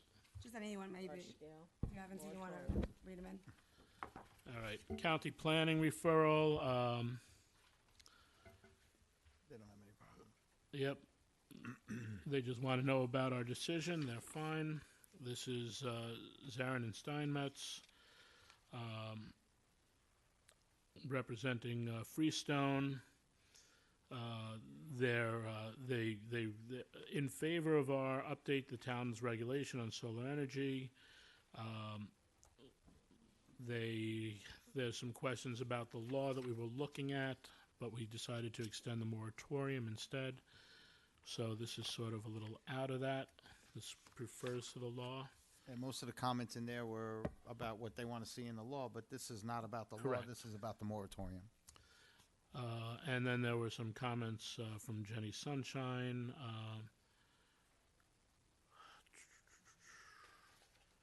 And she's looking to protect the trees, but that this is more the law, I believe. And Town Planning Board, the board has no further planning objections at this time. They do suggest that large-scale rooftop solar projects within commercial zones be excused from the moratorium, as it primarily focuses on large-scale ground-mounted systems within residential zones. That's a valid point. Commercial zone on rooftops. For instance, like Curry Honda wants to do, which would be considered, I believe, large scale on their rooftop. And I think the moratorium would affect that. And I think that's where we want them. We want these panels, as far as I'm concerned, on building roofs, town roofs, that kind of stuff. I'm all for it. Mr. Taggart, can you step up to the mic? Susan, you had a comment? Yeah, I'll just on the point Sergio made, and also to go back to the Granite Knolls and your concern about visibility, specifically the one on Curry Honda, because it backs up to a residential neighborhood, could be visible to the residential neighborhood. So that's why I would leave the law as it is. If Curry Honda, which is the only commercial project currently, before the board, let them proceed as others have done at their own risk, because I think that one of the issues that the board wants to look at in this proposed The new law viewpoint. is visibility, and that could deal with both rooftop and ground mounted. So I would leave the law, as it is. Okay, John, is With all Curry due respect Honda, to the planning board last night. is Curry Honda submitted anything as of yet? Yeah, they've been to the planning board a number of times. They have an active application. Okay, and Put how in the long, moratorium. how long has that been? A number of months, I No, would say. They've shown the 6 visibility months. too. Haven't they shown the visibility that it's They've really shown- not that. I think there was like one little angle, if I remember, one little spot where you might be able to see it from the road or something like that. That's what I recall from the. You can from- see it from the road. You may be able to see it from the residences in leaf-off condition, I would suspect possibly. But again, it is adding infrastructure or an installation to an edifice that's already there. Right, they're staring at the roof anyway. Very different than the other things. Most of the commercial rooftop installations will be on a flat roof. So for instance, the Staples building has solar panels all over it. No one knows they're there because they are up on the flat roof and hidden. Yeah, I The never knew Jefferson that. Valley Mall has a significant rooftop solar array on top of theirs, but you don't know it's there because it's hidden on a flat roof. So those are also caught in the moratorium. The only one that right now that's active, but also is slightly unusual in that it's on a sloped roof, is Curry Honda. But again, that roof, if you look at it, does have other mechanical penetrations and things that are not necessarily the nicest thing to look at in the first place. So when you put the solar panels at the same pitch as the roof, they generally blend. You have to, I think, manage the array a little bit so it's not asymmetrical and look like it wasn't thought about how it goes on. But generally they are, in my opinion, less visually obtrusive than some of the other things we've been speaking about. Well, you could see solar panels on private houses and their roofs too. I mean, that's what we're talking about. We're just not talking about ground mount, which is really my pet peeve with the whole thing. But yeah, I mean, I don't know. I would be amenable to excluding that type of a use with the moratorium, because I was always a big fan of, when I looked at that project for Curry Honda, I was a big fan of getting solar panels on those roofs, which is where I think they're supposed to be. Do I like solar panels anywhere? No. Do I think that we need to utilize the spaces that are less obtrusive? Absolutely. Do I think there's some kind of a responsibility and there's a use for it? Yes. There's a need for it? Yes. It's just the idea is finding the appropriate thing for the town of Adam? Yorktown. Yes. Your feelings last on, night at the planning board, I asked David Chen, he said he would speak to you, whether Yes, it if is. the town board were to change. excuse me one Susan second, likes us to Susan, hold on. discuss it Hold on. before we Dan, end Dan, at the part of the public hearing is making sure hearing us you're talk. you're informed about the comments that have come in. So we had to go through the comments. Some questions came up on it. Do you want him to come? Do you want It him is to come still up? for the public, and as for the public, we are here having a discussion in front of the public so the public sees that we're fully transparent. And I thought that that's what this public wanted more of. So Susan's asking questions in front of the public. Go ahead, Susan, I'm sorry. I asked the attorney last night, and he said he would speak to you. If the town were to exempt the rooftop solar from this legislation, would that be a substantive enough change in the proposed law that this hearing has been advertised for to require the board to redraft it, exempt out the rooftop, and then it would have to be re-advertised? That was a question. Well, I forgot the the section of answer- general municipal law. The answer to your question is no. But if you wanted to exempt that project from this law, you couldn't vote on it. And you couldn't close and vote on it tonight because I'd have to make changes to the law. It'd have to be on your desk for 7 days. But there would be no need really to do that as a practical matter, because if you close the public hearing, enact the moratorium for 6 months, they can continue to analyze their project. And when the moratorium expires, you can allow, let's assume you pass legislation modifying the solar law, you can exempt that project or those types of projects from whatever, via whatever changes you make. Also, there is a hardship waiver built into this law, so they can come to you and apply for the hardship waiver, and you can grant that. So I don't think making changes Is appropriate. we don't need I don't think you need to do that. Is what I'm It's not saying. necessary. Practically speaking, I don't think it matters. Thank you. If you want to make this project go forward, you can do that via other mechanisms. Are they is Curry Honda within 6 months of an approval? No, right? No, They got that. no, they have a long way to go. I was asking I'm John. sorry, yeah. Okay. No, they're close. There's They're not close. much review process left on Curry Honda. All right, so John, I think we'll move ahead as is after comment, and then if they want to apply for an exemption, hardship exemption. Mhm. All right, so that covers all the legalities. We know what the record is, and now public comment.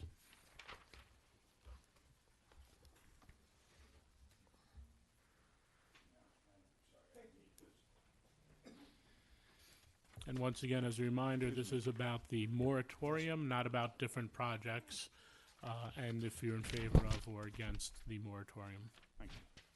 I got that. Okay, so if I understand this correctly, it's large-scale energy systems. It's got nothing to do with rooftops on houses, does it? No. Well, that's why you mentioned rooftops. It depends on the size of the I'm rooftop. gonna, A large-scale commercial rooftop. large-scale commercial. Rooftop. It's got- You can have on rooftop, rooftops. yes. Right. Okay. Nothing to do with houses. Nothing. Correct. It's not even in the discussion. Okay. So, my feeling is that there should be a moratorium extended, and I said it at a planning board meeting, you should extend it forever. Cut and dry. I'm just going to go back, though, in history, that you've made this so complicated, because a few years ago, when the law was written, you allowed developers to come in and put in large-scale energy systems in ground in residential areas. And there are 2 that are disasters right now.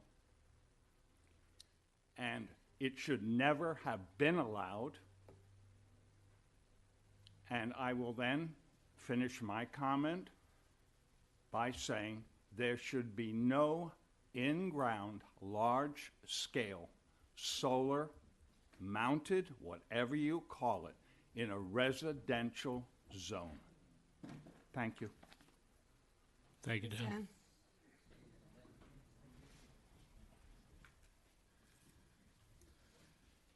Good evening, Jay Copstein. Hey, Jay.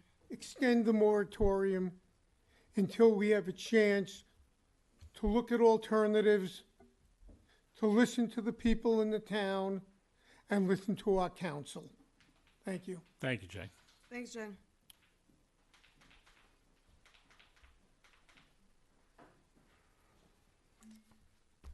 Good evening, Howard Frank, 60-year resident of Yorktown, and I'm familiar with solar. I have it on my house, and that's the greatest thing. It came out, I'm running a $20 electric bill, and I'm making money. My house has turned into a commercial enterprise, because I'm getting like $50 a month back from selling out the electricity with 8 solar panels. So we have to really promote residential, and it's very, I'm sorry to hear that you couldn't do it, because there's always a way of repositioning solar, and you just need a good engineer to work it out. As long as you get sunshine on your roof, you can generate a lot of electricity. Anyway, getting back to renewable energy systems, there were basically two different types. Ones that are connected to the grid, like the ones that were being put in there. There's a different commercial aspect of putting those in, where you're running a commercial business. It's gotta be- So Howard, right now, we're just talking about the I know, moratorium. but the moratorium's got to be really, to go forward, it's got to really segregate between a commercial enterprise and somebody's just putting it up because they want 50 in their backyards and the view. It's got to be segregated out for commercial and eliminate residential property. The moratorium doesn't affect residential. I know. Well, it does for large For scale. It building only permits affects coming large in. scale. Any building permits coming in, say over 50 solar panels, and the biggest thing is the incline. I've looked at some of them, and you go and improve them. Like a 15% grade. When you get to the top of the hill, it's out of proportion. So anybody that files for anything's got to come in with a complete grading, and also show the outskirts of the view and what the. Now I can be on the Taconic Parkway, and I can see all the fields, all the lighting and everything. So it's got to be a real good view, say a half a mile. Right. Anyway, I'm all enforce it, and let's see, we come up with some good designs. Thank you. Great, thank you so much. Thank you.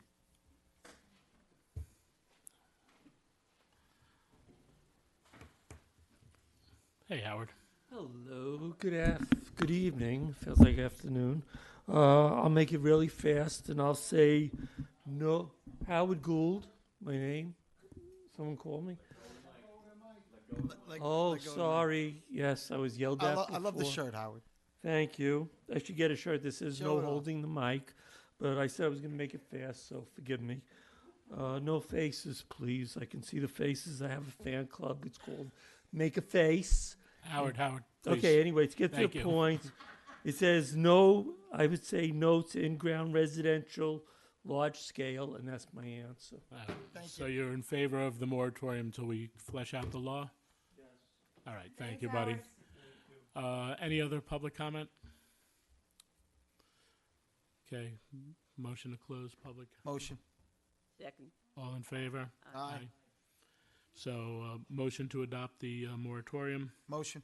Second. All in favor? Aye. Okay. Thank you. All right. So now there are a couple of dueling resolutions. We have put a emergency pause on fluoridation in the town of Yorktown. I made this decision based on some reports that had come out and a law case where it was deemed an unreasonable risk to children. We have a lot of different sources of fluoride available. So I used executive power, which I do have that ability to do, and ceased the fluoridation of our water. There's a process that needs to be followed that we actually started the day we ceased the fluoridation, which was to contact the Board of Health, New York State Department of Health. We sent them a letter. We asked them for some input. They did not answer the letter.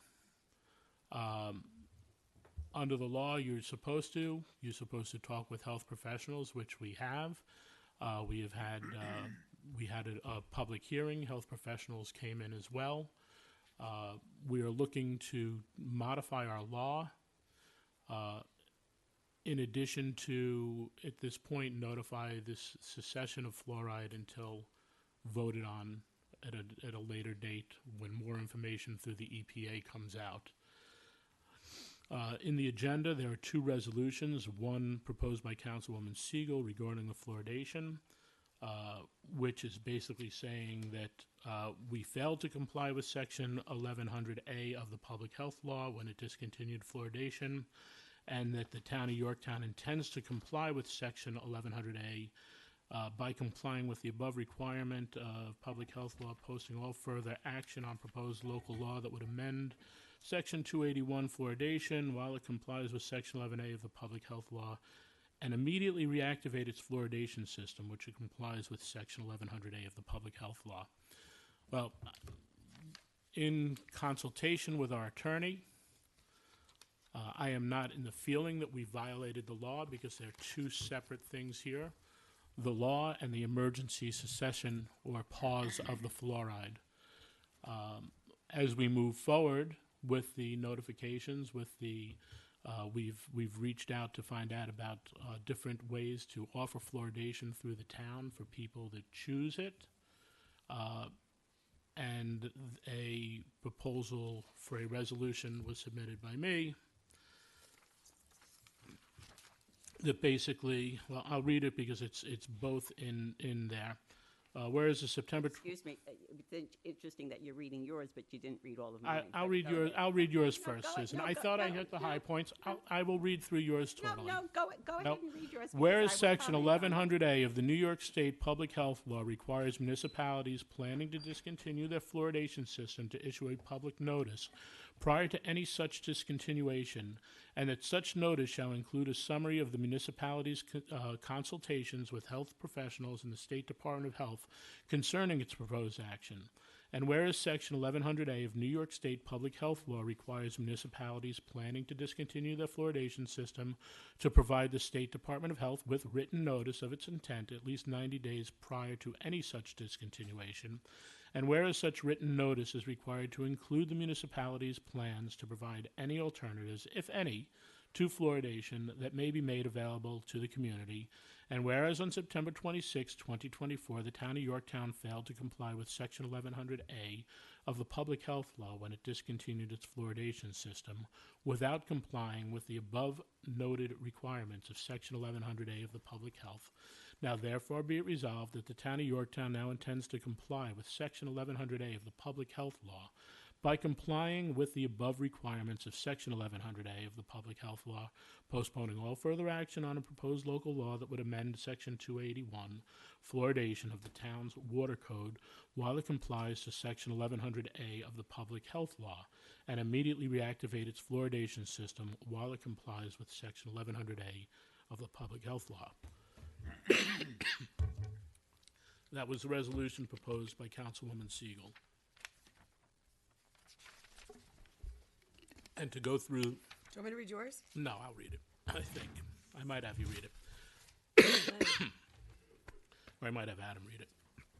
I'm Thank really you. the reader. Are we making comments? You know what?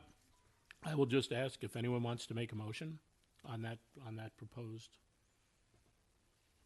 Do we have, I forget the procedure. If we make a motion, and then when do we have discussion? If you want to have discussion first, you can have discussion. Then I'll read mine. Ed. Well, you know, I think since they're two related, why don't you read yours, and then we can have a discussion about both, and then ask for motions on Sure. both of them. Whereas on September 24th, 2024, U.S. District Court Judge Edward M. Chen issued an order finding the fluoridation of water at 0.7 milligrams per liter, the level presently considered optimal in the United States, poses an unreasonable risk of reduced IQ in children. That'll be referred to as a federal court order. Whereas 0.7 milligrams per liter is the dosage the town was utilizing to fluoridate its water supply.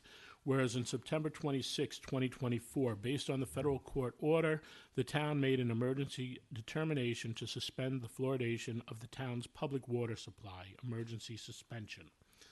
Whereas on September 26, 2024, the town provided public notice and notice to the New York State Department of Health of the emergency suspension. Whereas the town discussed the emergency suspension at a public town board meeting on October 1st, 2024. Whereas public comments were received concerning the emergency suspension during the courtesy of the floor portion of the October 1st, 2024 meeting. Whereas a public hearing to amend the town code provision requiring fluoride treatment was scheduled and conducted on October 15th, 2024. Whereas at said public hearing, the town board heard comments for and against fluoridation of the town's water, and testimony was offered from medical professionals, including Westchester County Health Commissioner Shalita Amler, MD, and Carl H. Tegmeyer, DMD. Whereas the town has considered comments received from Dion Richardson, DDS, MPH, from the New York State Department of Health.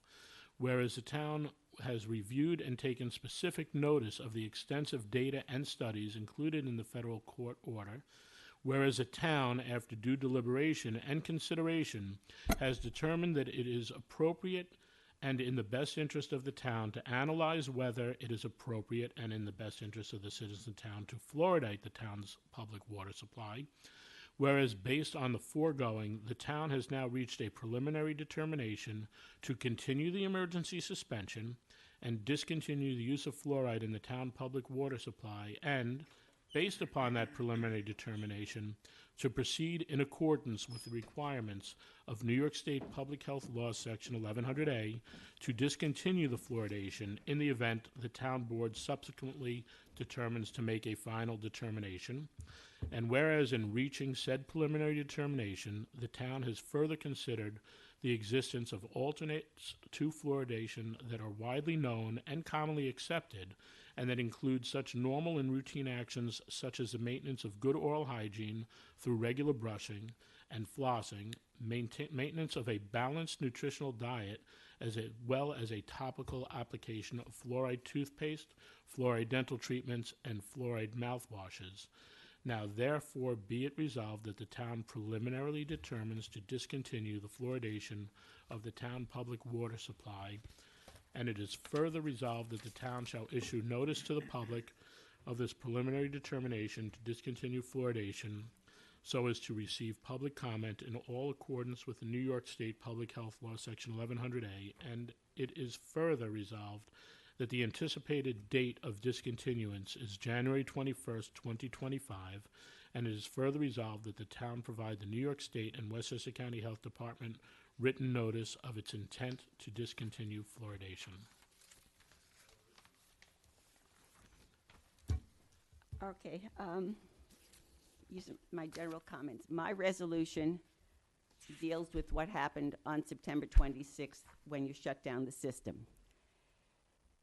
The public health law, as you've acknowledged, requires 90 days notice to the New York State Department of Health, plus consultations with health officials, which were not followed, okay? You made a unilateral decision, okay? You're basing it on, number one, you're very cleverly using the term a preliminary suspension. The law just says discontinuation. You discontinued the fluoridation system. Therefore, it was in violation of the public health law. You also had no consultation with any public health officials prior to shutting that down. That's the Susan, let me address your first point then. So, I'll address point by point. All right. Thank you, because I'm not going to bother to write notes because I just lent my pen to Sergio. That's okay. So, once again, it was an emergency pause. That's my second Okay. point, which I haven't gotten to yet. Well, that's fine. Talk about discontinuation. What does discontinuation mean? I'm not going to pull out a Webster's dictionary, but when a system is shut down, it's discontinued. Whether it's preliminary or not, it's discontinued. But discontinued means it can't be turned back on. No, discontinued means just it's shut down. That's what discontinued means. And you I'm gonna check Google, but I don't think so. And you shut the system down. If you want to talk about emergency, that's my second point. If that's your concern, okay. One, the town made no determination in your decision to shut it down. There was no determination that there was an emergency. You just did it. There was no declaration of an emergency, such as when we have a storm and we sign an emergency declaration and we say cars can't go on the road. There was nothing, absolutely nothing, in the judge's decision that talked about emergency. If anything, he said there was a potential harm to children's IQ, but the decision was based on a toxicology report that was based on harmful effects with higher dosage of chlorine I'm sorry, fluoridation that's used in the United States, and that was made absolutely clear in the judge's decision and in the report that he based it on. So there was never any concern that fluoridation at the level used in Yorktown was harmful to the IQ of children. So, and the Susan- judge did not ban fluoride. If he thought fluoride was so harmful, he would have banned its All use, and he did not do that. All he said was, EPA, do some more studies and come up So, with certain Susan, uses. Susan, I'll address now. All right. So the judge ruled it was an unreasonable risk to children. Based on his study. Unreasonable risk to children, based on studies, which also one of the points made was how do you determine that it's 0.07 parts per liter or milliliters of the fluoride when you have it in toothpaste, you have it naturally occurring, you have it in mouthwash, you have it in dental treatments, and the amount of water a person drinks. In addition, how do you judge when people talked about the equitable, poor people won't be able to afford it, and the problem is that when the infants are young, you're not supposed to. They tell you not to make formula with fluoridated water, but if I'm poor and can't afford bottled water to make that formula, I am now forced to use fluoridated water, which is a danger. You could stone me for it, but I'm sorry. I think we're much better off and in an emergency basis, discontinuing for the safety of those children.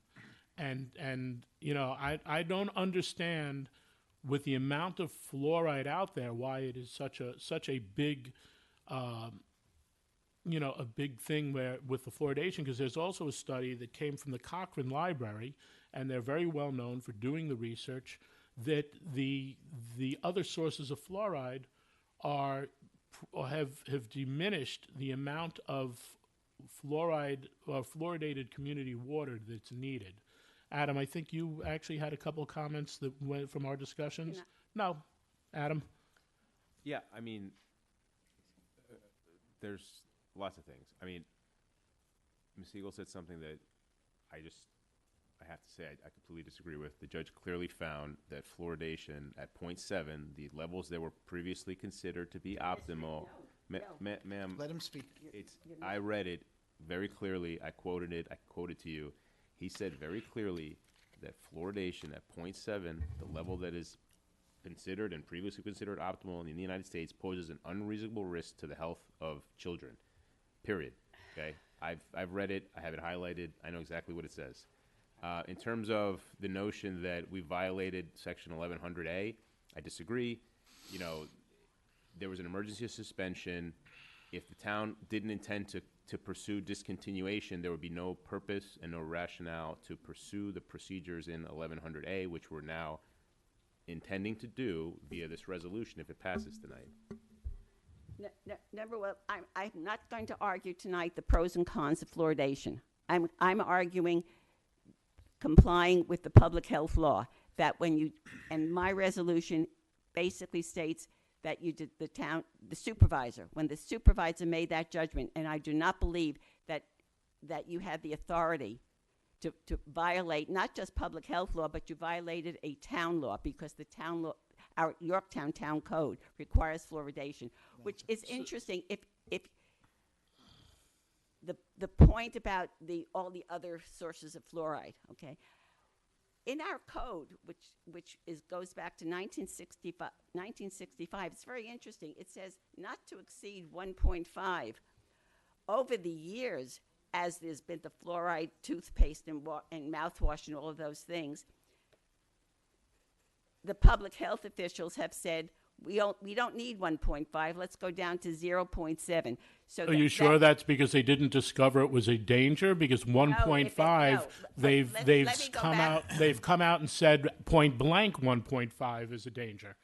I regret that I said let's avoid that issue. The point was there was no emergency. That is the issue. There was no emergency. There was no emergency. Okay, the judge did not say that he had to ban it. If the judge thought it was so harmful, he would have banned it. And all he said is, EPA, do more studies. There was no emergency. You did not have the authority.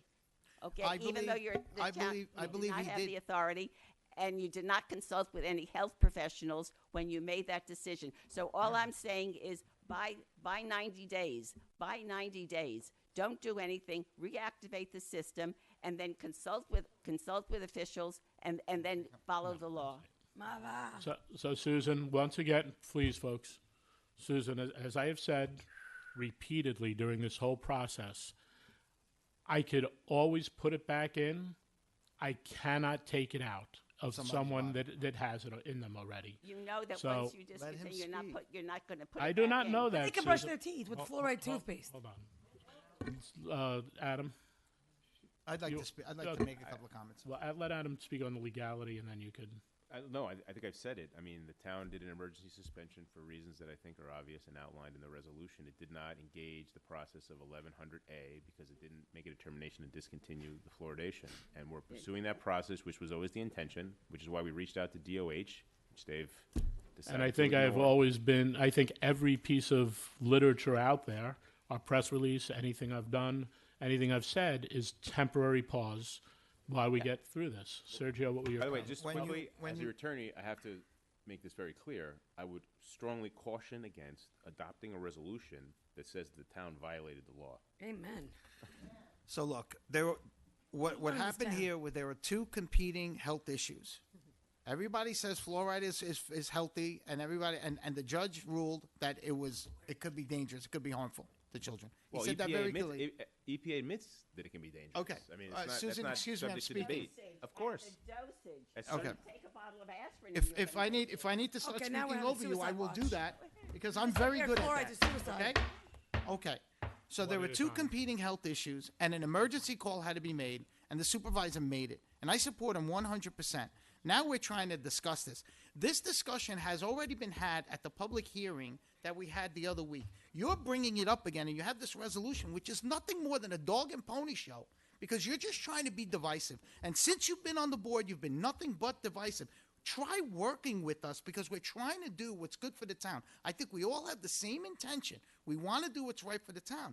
But your approach with this resolution, to put this resolution on a discussion that we've already had, he already repeated himself 3 times. I've heard this whole thing already. So have you. You were sitting there the other day when we had the public hearing. So this divisive nature is crazy. Now, the original law in 66 said it was 1.5. He said that's Maybe what they the- were, excuse me, maybe they were wrong and now they've had to correct themselves. Who's to say they're not going to have to correct themselves again and lower it again? We don't know that. There's too much controversy over it and there's too much unknowns. And I saw your email. You were trying to figure out what else makes itself into the water. And you got an email back from, I forget who it was. It was a professional. He said, the only two things that makes it to the tap is chlorine and fluoride. There's nothing else in our water, according to the professionals. And fluoride, we don't know. I'm telling you, it's up in the air. And so since it's up in the air, it's prudent to, just like Ed said, you cannot take it out. You can't undo. You cannot put the genie back in the bottle. And I think your decision was spot on. Now, we've heard these arguments before. We've already been through this already. We added your dog and pony resolution on there just to be divisive, to be quite honest. And we've already now had the same discussion, and we've wasted the time of the people that have already heard all of these arguments. Okay? And we want to make the meetings quicker. You're the first one to argue that we need another meeting because they're taking too long. And then we have the same discussion over and over again. Now, we've already had a discussion, the solar panel, the solar array, the canopy. We've already had that discussion. That's already been decided. You want to bring it up again. I mean, we can't keep doing the same thing, circling around, and then you turn around and you criticize the town board for not moving fast enough. I mean, it's really, not right to do that. What I'd like to see is that we all work together, because I think we're willing. I just want to So, say, I'm ready to vote on this. and I just want to say thank you, Sergio, for being so clear. And Supervisor, thank you for making a decision on behalf of this community and choosing to avoid the storm than to allow it to hit us, because those who couldn't fight it needed your voice in order to do it. So whether Susan wants to use words that may have, many meanings, I just want to say thank you, because the word on the street is nobody wants it. I just have just a So- final comment. Well, I do want to make one other comment, because you do have a habit of implying what other people are saying and voting on. I've spoken to you about that several And times. you mentioned before that there's no intention of bringing it back once it's discontinued. And I told everyone at the end of the public hearing that I was going to piss off everyone in the room, because I said, look, we're going to pull it now, but if other evidence comes out, we're going to bring it back and have it to a vote. And that's what this whole law is about. So And it needs a lot of evidence. Please don't tell me what the intention is. What I'm telling you is what you're telling me. What I'm telling you is and isn't going to happen, because I have been quite clear, and I got a lot of comments from people who were anti-fluoride who weren't very happy about it, and that's fine. But I still owe it to the town to listen, rule, and vote. Now, in this case, I want to make sure we could get a clear-cut vote from the board to move forward in a discontinuation until we know, and sticking with the emergency powers that I enacted and making it a board decision. I'd like to say one more thing when you're done. And that's where I wanted to go. So that's where we are right now. Last thing, a comment was made about when the storm hits, then we have this emergency declaration. You're absolutely right. But when the storm hits, we don't sit around and say, we're going to have to wait till Tuesday for the emergency declaration before we send out people, we send out our first responders, and we put things in place before we start to save people and help them out. We don't wait. What we do is we react, we dispatch, we save lives, and then what we do is we reconvene, and then we do this emergency declaration where money comes in and flows from the government. So I think you acted prudently. I'm ready. Susan had one more comment. Final comment. The term use emergency declaration, which I signed when I was supervisor, acts immediately. It's a written declaration. It says it's emergency. Bango. The It was emergency powers. All right. Susan. I resent your dog and pony comment, because the supervisor's resolution was written because in response to my resolution. That's number one. No, your accusations. No, Susan, No, that's your all right, opinion. that's- No, that's- please stop with your opinions. I've been working on this with Adam since it started. All right. The letter went out. We've been working with Westchester Joint Waterworks and keeping them in consultation, and also with the town of Somers. Please stop with your insinuation that you keep doing, because quite frankly, it's totally disrespectful. I take you at your word. I expect to be taken at mine. And I think it was disrespectful when you told me that my resolution was not an appropriate resolution, and you didn't even have the courtesy of including it in the agenda. That's number one, but I won't belabor that I point. didn't- I didn't let me include just mine go to either, something by the else, way. because it's going to come up later in the agenda. And that's to your point, Sergio, that I should be more constructive and stop being disruptive. And I'm the cause of the long meetings, okay? And I will have, it's be very nice. I sat here for years, and there was no discussion, and everything went along. Everyone agreed on everything. And yes, I am here to bring up issues and to say things when I disagree with some And that's of what my okay. colleagues are But doing. when you And I point the work finger with- and shame somebody's character, it's not okay. I am not shaming somebody's character. I'm just saying that there was not an emergency. There was and another, that, let, there was let's, another let's end- insinuation. Let's, We've- let's end so this. if Let's I just understand end this, we've never had a discussion on the town board. That's what she just said. She sat there for years, and there was never any discussion on anything. That's what you just said. Why didn't you prove it?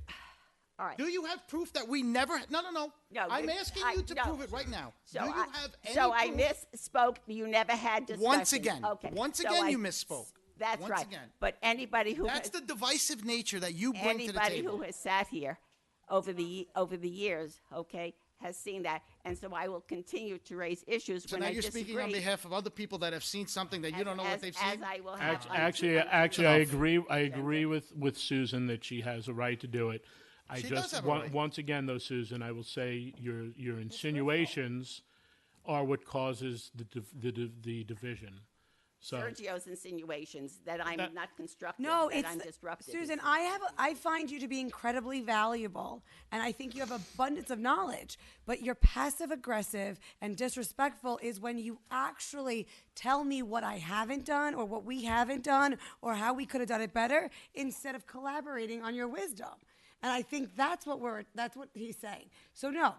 And I know you have a passion for this. I think you love this work and you love this town. And I think you bring a tremendous value. But Absolutely. when we are collaborating, it's hard to hear your significance or what the words you're trying to tell us when it feels like you're already wronging us. Or myself. I speak for I. You like it's and that is if you're wronging what I've said or what I've done or how I've carried myself. And I hope that that's not the case. And I just feel like that's what gets lost in the message. That's it. But you have an amazing amount of knowledge. You really do. Endless. Well, when I get to two other resolutions later in the meeting, I hope you'll listen to my I comments. listen. I read them. Sounds I print good. them So- out. You don't put words in my mouth. So the resolution proposed by Councilwoman Siegel, do we have a motion? I make a motion. Do we have a second? Motion fails.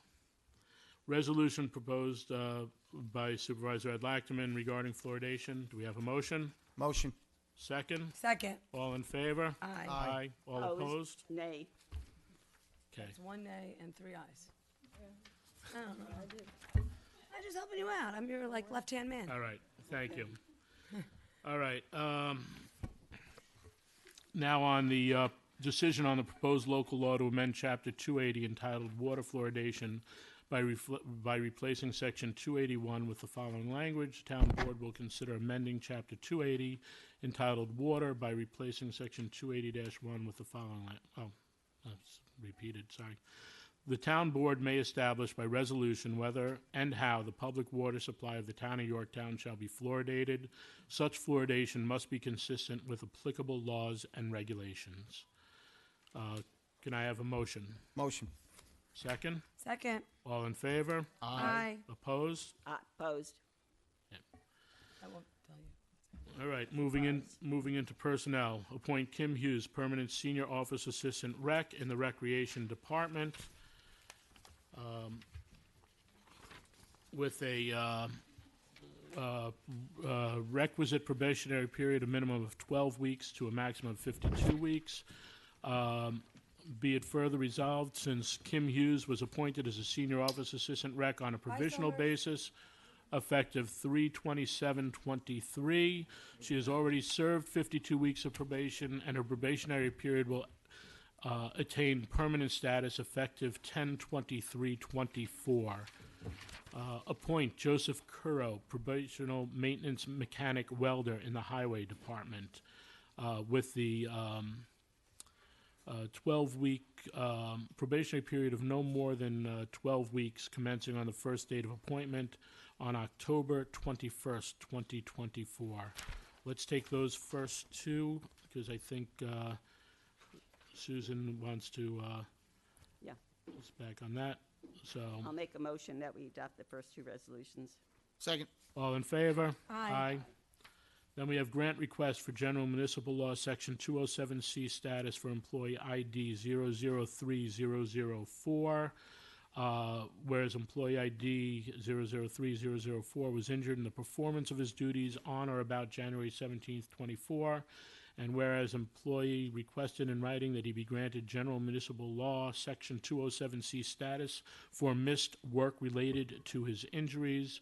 Now therefore be it resolved that the Town Board hereby grants employee ID request for GML Section 207C status for missed work related to his injuries, and authorize the Town Supervisor to advise employee ID 003004 thereof. Susan, did you want to comment, or you just want to abstain on the vote? No, I'm just going to abstain because I wasn't involved. Correct. This discussion happened before I was on the board. Right. This is the employee, Yep, I know. Okay, you guys know. All right, can I have a motion? Motion. Second?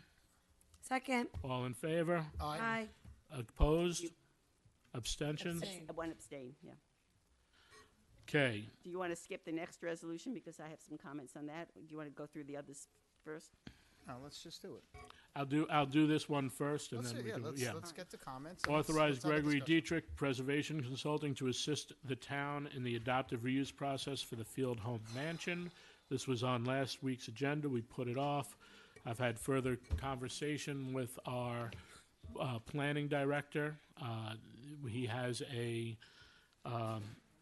some good points into as why this would be there. It is a no cost to the town. It's paid for by the vendor. It helps us to hone down and get a better result out of it for adoptive reuse of a 100-plus-year-old building that is, unfortunately, if we can't find a great adoptive reuse, will be lost. It has some historic value in its construction, being unreinforced concrete, one of the finest examples and first examples of it.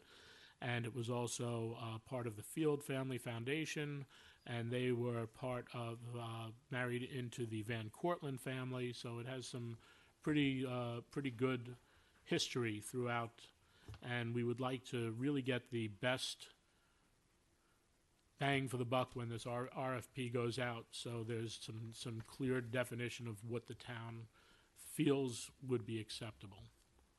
So, Susan, what are your comments? When this was on the agenda last week, I asked for it to be tabled because I hadn't even seen the proposal.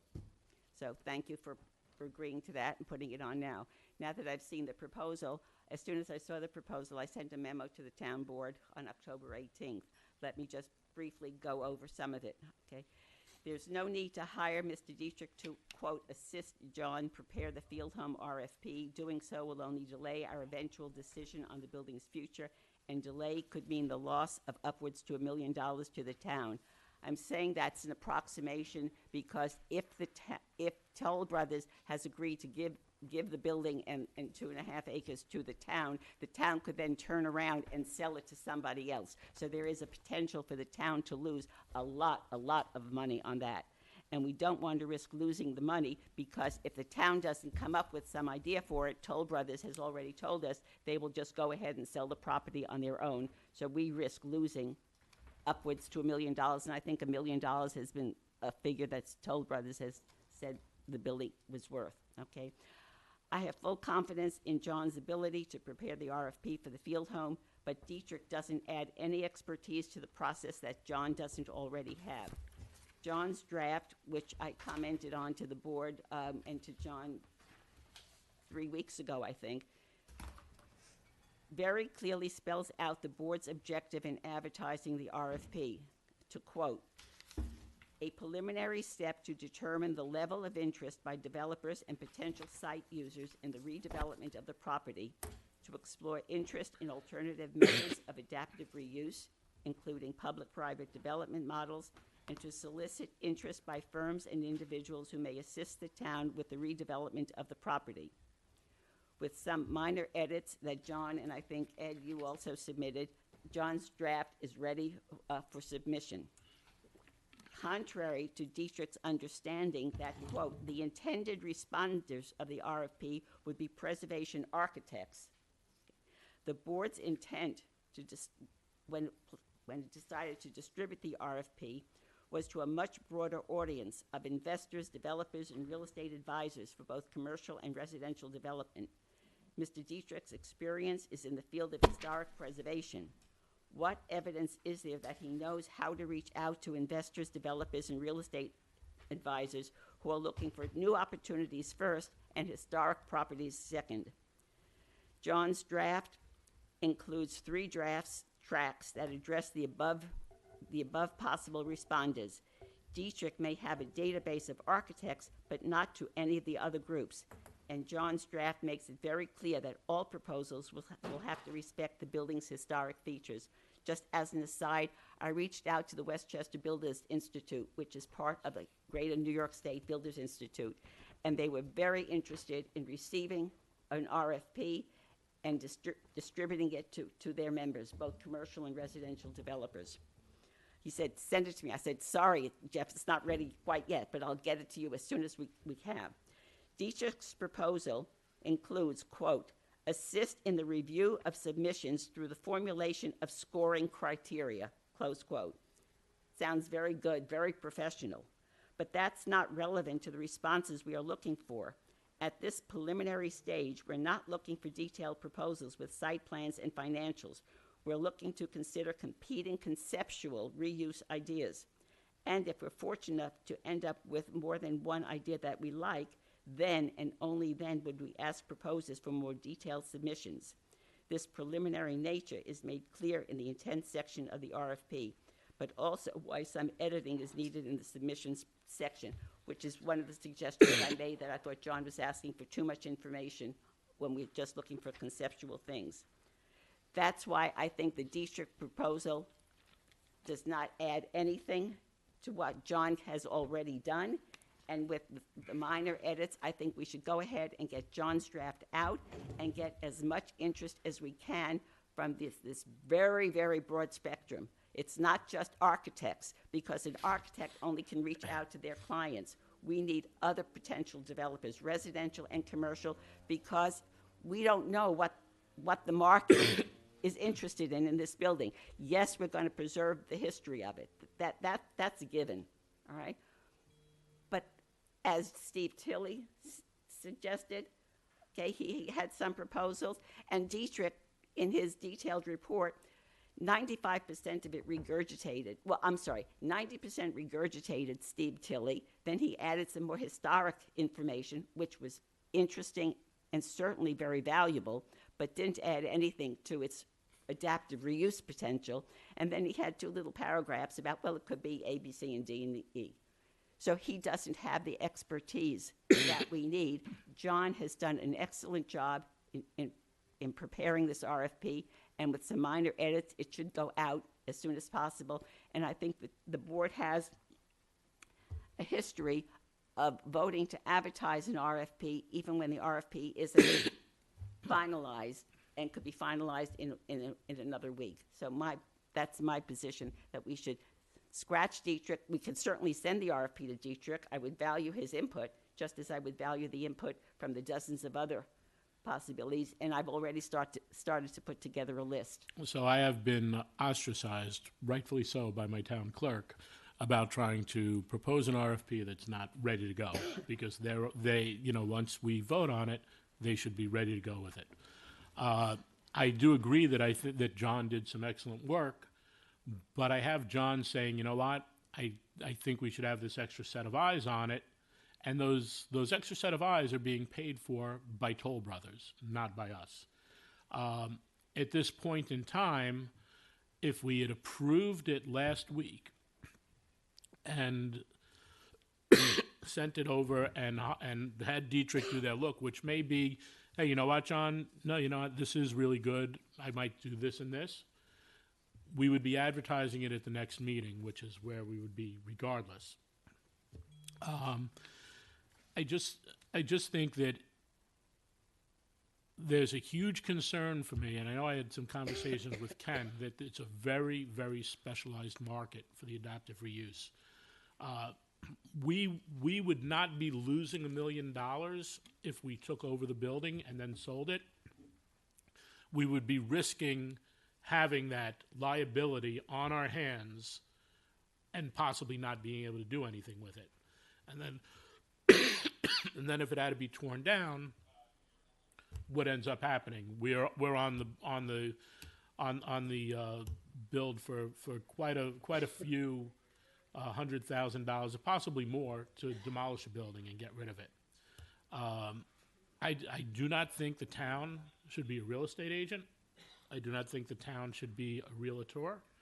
I do not think a town should be a landlord of a property like that, just because something so historic, so old, is a money trap. And I think it's one of the reasons that Toll is saying, hey, this is not anything we would do, because it's not in our wheelhouse. And I think that's a really important aspect that you're missing. You know, woulda, coulda, shoulda. It's sort of a bird in the hand is worth two in the bush. I don't want to take over the two in the bush. and run after them, because you know what, we could get stuck with another Bernstein house, and I don't think that's a good thing for the town. I don't think we should be owning it. I don't think we should be dealing with it. I think that if we could find the right person to take it, we'd be much better off. I agree with you totally, 100%, 1,000%. Okay, but what you said has nothing to do with whether we hire Dietrich or we go out with the RFP right away. Okay, one has nothing to do with the other. That was your argument about going out with the RFP. We're going to lose $1 million. No, what I'm saying is the town has delayed. We could have started this process months ago. Okay, and doing an RFP will take time. And while we get the proposals, conceptual proposals, narrow them down, that will be the time. We don't know yet when the Toll Brothers, when this board is going to actually vote on the rezoning, and then it will move to the planning board, which will be many, many months of discussions on site plan review. So we have time to go through these proposals. Waiting for Dietrich to go talk to preservation architects instead of reaching out right away to developers, investors, real estate advisors who have a broader sense of the market, okay, which is what we don't know and the advice we need. I all talk to people at the Mid-Hudson Patterns for Progress. They're very anxious to receive the proposal, and they can reach out to the more people. So Susan, hold on a second. So Susan, I appreciate the comments. It was well written, and I really appreciate the tone and tenor of what you said, right up until the point where you said the town board delayed everything, and because that's I don't know why. True. I don't know why you had to throw that in there, but okay. I don't agree that it's going to delay things. I mean, you're speculating that it's going to delay things so much we're going to lose $1 million. I don't know where you get that from. Do you have proof of that? I mean, is there some kind of I don't know where that came from, but I will tell you that a second set of eyes from a person with historic preservation experience, and the fact that that our planning superintendent is requesting this, is asking for it, and coupled with the fact that we're not even paying for it, I don't see what the issue is with granting this and moving it forward. So that's where I'm at. John is requesting it. You're saying how he did such a great job. Why not listen to him? Maybe he's got a reason why he's requesting it, and I don't understand what the problem with it is. I just want to piggyback on what you're saying, and then also what you're saying, Susan.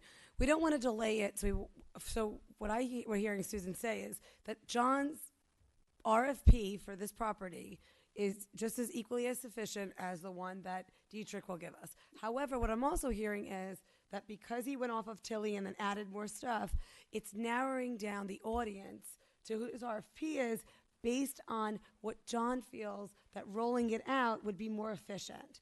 So I guess my question is to John is saying, do you have any evidence that maybe Dietrich is already moving this along to get it to go out? Do you feel safer with having him do it so that we don't miss a preservation or a historical button?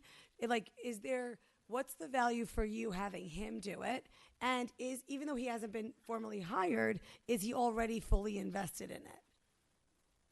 He's fully invested in it with his passion for his correct career choice in historic preservation. I don't think would be a smart guy if he's working on this yet, and I hope he's not, because he hasn't been authorized to do so yet. So yes, but I'm saying he has information that would go into the RFP.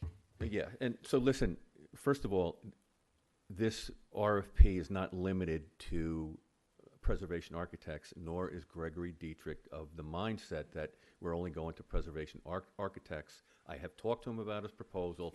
The discussion that I had with him before he did his proposal was well-rounded. It did have the discussion that I had brought up before about making a package.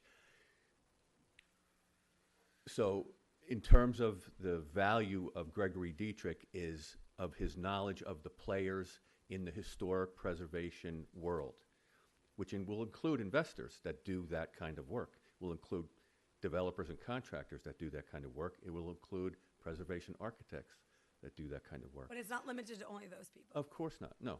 So my hope here is that he will assist in getting the words in this RFP Precise. to resonate with the people that do this kind of work, and that he will be able to assist us in getting to the right people. So going to the Westchester Builders Institute, I think, is a nice move and a good move, but I don't think necessarily you're going to find people that are involved in historic preservation and have historic preservation as their first step forward in their development activities. That is what I want to stress here, is that this effort is to preserve Yorktown's history. It's not just to make the dollar on it either. And I would point to, when I say that, I say it with all due respect, but I would point to what happened with the Bernstein House, which was a rush to get it off the books, get it out there, and we went on a promise. And the promise came back, and it was just, no, I'm sorry, it's not going to work for me. And baloney. You can do anything is possible. Anything is possible. So what I'm feeling is that this is a very large investment, and having the correct audience instead of just vetting it is what's going to get it done, because someone's going to have to put heart and soul money into turning it while preserving it into something to make them money. There's no way. I mean, anybody else who's just looking for a couple lots would just tear it down. And experience. Yeah. Experience with taking that product and being able to sell it, being able to build it in a way that's sellable. Toll Brothers does not have that experience, and I don't think that when they are trying to offload it, that they're saying this is a money put necessarily. They're saying it's not exactly in our wheelhouse. Yeah. We don't do this kind of work. We don't want to get involved in that level of work. People who do it will tell you that they are not money pits, that there is value in them, But they that have it a can be finesse to done. it. And the What do you- experience. What do you think the time frame is, let's say hypothetically, we pass this resolution and you get Dietrich on board? What are we looking at to fine tune the language and that kind of stuff? What do you think hypothetically that will take? Just a couple of weeks. Couple of weeks. Few Is it weeks. possible to talk to Toll Brothers and tell them to hold off until we get But this stuff? I just want to say, I want to interject with all due respect. I don't think you need to tell They Toll don't want Brothers. to do that. Your resolution of approval for the rezone should have language in here that governs what we're doing here. Yes. Secondly, we can't take possession of that property until it's subdivided. We don't even know the parameters of the subdivision yet. So there's plenty of time. We have to figure out, if this building is reused, where are we parking the people that will be either living there or using it? And then we'll know the parameters of that subdivision. So there's a little bit more site planning to do in order to understand where we're going with the building. Those are the kind of things that I'm seeing that will need the time But while Toll Brothers is still doing their site planning. Councilwoman Siegel's and subdivision. concern was that we were going to lose $1 million, No. right? Hold on one No, second. you I'm speaking- misunderstood. I'm speaking, You misunderstood. I'm speaking with John right But now. you're misrepresenting what Okay. I said. Okay, what did you say? Because you just interrupted me again, but go ahead. We're gonna Because you're give you the floor. misrepresenting. All right, You're can I just cut to the misrepresenting what I chase so we could go to a vote? This is all about Google AdWords. You want your ad to pop. Yeah. You want the RFP. This is a guy who knows what to write in it. Yeah. And I think we need to move. We're wasting way too much time That's all I'm asking for. on That's this. all. So I'll make a, Well, do can I I have, just say then put something in the, if you're insisting on going with the Dietrich proposal, then put a hard time frame in it that his report has to come in by X date and make it no later than, where's a calendar? If you do that and then you have at least the next week to have a town board decision to then do the RFP. Yep. Because all he's going to do is fine tune the RFP. That's all he's doing, right? Am I correct? Well, he's also We going don't to know what add he's You know, pop Susan, out words. since I haven't worked with him yet on this RFP, I don't know to the extent of his suggested changes may be. So I can't even say that. John, can you do me a Fine-tune. favor? What I'm asking him to do is work with us, not submit a report to me. Work Collaborate. with us collaboratively. I will give him this RP. We'll have several discussions about it. He'll make some suggestions. We'll talk about his suggestions. I'll have more suggestions. We'll talk about those, and we'll fine-tune it. And then we'll talk about how we go out and find the right people. That's really the extent of it. What I would like is a finite date as to when the RFP goes out, and in the interim, we put together the list, because the most critical, well, the Okay. RFP is the first critical thing, and the second related critical thing is the list who it goes out to. So, So, Susan, and if Susan, there's let no him talk date- let him talk with Dietrich. Let him work out the parameters. Give us an email. Hey, this is what he says. I'll have it by, because at this point we'll be arguing about this tomorrow. Can I have a motion to authorize? Okay. Do I have a second? Second. All in favor? Aye. Opposed? Opposed, because you, Okay. you didn't put Thank anything you. finite in it. All right. Authorize the controller to release erosion control bond to Conrad and Jordan McKenzie in the amount of $500. Authorize the controller to release erosion control bond to William and Gina Feeks in the amount of $500. Authorize a bid to advertise for CCTV I work. have an issue on that one. You want to take that one out? Or do you want me to discuss it now? I'll take it out. We'll go. Authorize request for proposals for the Yorktown Heights Railroad Station concession. I'd also like to discuss that one. Appoint, that was already there. Authorized. Authorize the controller to process the following budget transfer for improvements to the Hunter Brook Pump Station. Authorize the controller to process the following budget transfer. I'm sorry. Let me go through the. Howard, Mr. Franks, thank you. This is general fund balance to be funded by ARPA for the Hunter Brook maintenance and repair pump for sewer improvements. It is pumps that need to be built and replaced for the Hunter Brook pump station. They're only available through Rainier Pump Station Systems. I was told that he was sending you the. Good, thank you. Sole source letter, and that's $159,982.06. Authorize the controller to process the following budget transfer for the water department for the purchase of a 5250M Smart Point meter pit radios. And that's $57,655 funded by ARPA into the water meters. Authorize controller to process the following budget transfer for the Parks and Recreation Department and approve change order 1. This is for the pickleball court fencing bid for the amount of up to $39.85 for some extra support for the fence since it is so windy up there. Authorize the controller to process the following budget transfer for the Parks and Recreation Department and approve change order 2. This is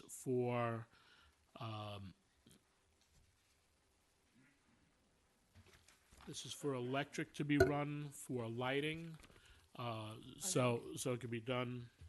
Conduit. Yes, It's the conduits in the event that we do lighting. We don't have to tear up the new construction. We could just sneak in the lights and do it that way and be more efficient instead of pulling it out of the wires of the junction box. And they didn't have this already built into it? They did not. It was actually Councilwoman Howard who said this would be a great idea if we could electrify and have the power running for the fence. I just think that when ground's open, we should probably take advantage of it. No, you're absolutely right. So it was a Pipes don't cost much. great observation, and that's a $2,777.62 change order 2. So can I have a motion on those? Motion. Second. All in favor? Aye. All right, so now we'll jump backwards. Authorized bid to be advertised for CCTV work for the town of Yorktown and the Peekskill sanitary sewer system. When I saw this, I said, fine, I'm all for doing this work, which is absolutely essential. Should have been done a long time ago, but you don't like to hear that. But I have no details. I don't know what's being done. I have no idea what the cost is, where the break between the Yorktown system and the Peekskill system is. I just want to see more details before I vote to advertise a bid. It's closed-circuit television. I know that, but Of the pipes. It's something that's mandated by the Board of Health. I know that. And it's a bid, so he doesn't have a price. Yes, you know what? They're going to put some other specs in the bid. I'll make sure that that's sent to you. Oh, so this but- isn't ready yet then? You're advertising, so. No, it is. I think the Dan, We did receive the bid. Well, Dan I would received like it. That's why it's to- on today. That's what I had a concern with. I wasn't going to vote to advertise the bid when I had no idea what was going to be in the bid because it had never been discussed. I am totally 1,000% supportive of doing this work. But So- I don't think Well, it's reasonable to expect me to vote for something when I have Dan, are no you idea what I'm downstairs, voting Dan? for. Come on up, buddy. Yeah, so there were some breaks that they found when they were doing some work, and they want to cover that area and see, because it was quite a bit of INI water coming in. So we'll get the number. Dan had gone over it with me, but I do not remember it. The So Peekskill system, you're under a consent order from 2019 to do CCTV work. So is this proposal going to do what should have been done in 2019, 20, 21, 22, 23? They were doing things through, Susan, and then a lot of things stopped during COVID. I think we seem to forget about that. But CCTV doesn't have to stop. you know what, Susan? People weren't allowed to go out and play in a park. So Maintaining TVs. yeah, so it was a hell of a time. Then people didn't want to come back to work, and we're still experiencing that. So there are a lot of things that were there. We're trying to get caught up, and as a board, we've been trying to push these things through now. And to That's be why honest- we've had long meetings, and that's, you know what? Things are on my table. I'm different than every other supervisor that's been here, including yourself. You're different from everyone, and I want to get things done. That's it. That's why we I have our want to long get meeting. it done too, but I'd like to know what I'm voting for. Okay. So, Well, that's a good point. But the point about 2019, 20, and you're counting with your fingers, that adds no value, because we're trying to have a calm, intelligent discussion, and we're trying to get to the bottom, and we're trying to figure out what you're looking for and what everybody else is looking for. So those kind of comments add no value to the conversation. you know what? I don't think Dan is downstairs, so I'll call for a motion on it. You could vote however you want, Susan. Motion. Second? Second. All in favor? Aye. Opposed? I will vote for it, but with that objection, and I hope that the next time there's a I vote will- to I will make advertise sure a he bid gets for it in the- something, that we as a board, one, have discussed the fact that we're going to proceed with this. I think that should have been a board discussion to proceed with something. Daniel. Beetlejuice, Beetlejuice, Beetlejuice. I hear you. Actually, you're looking a little like Michael Keaton in the first movie there. Stan, the bid for the, Susan would like a little more information on this closed. Not just me, don't you? Don't all of you want well, more he information? had given me more. The bid document has the maps of the Yeah. area that we're doing. Right. So But that's Well, I would have liked to But have maybe seen the if it- specs, you could go through the specs a little bit for her. what area, Dan? How and about it's, how much it's pipe? everything tributary to Hunter Brook, Mhm.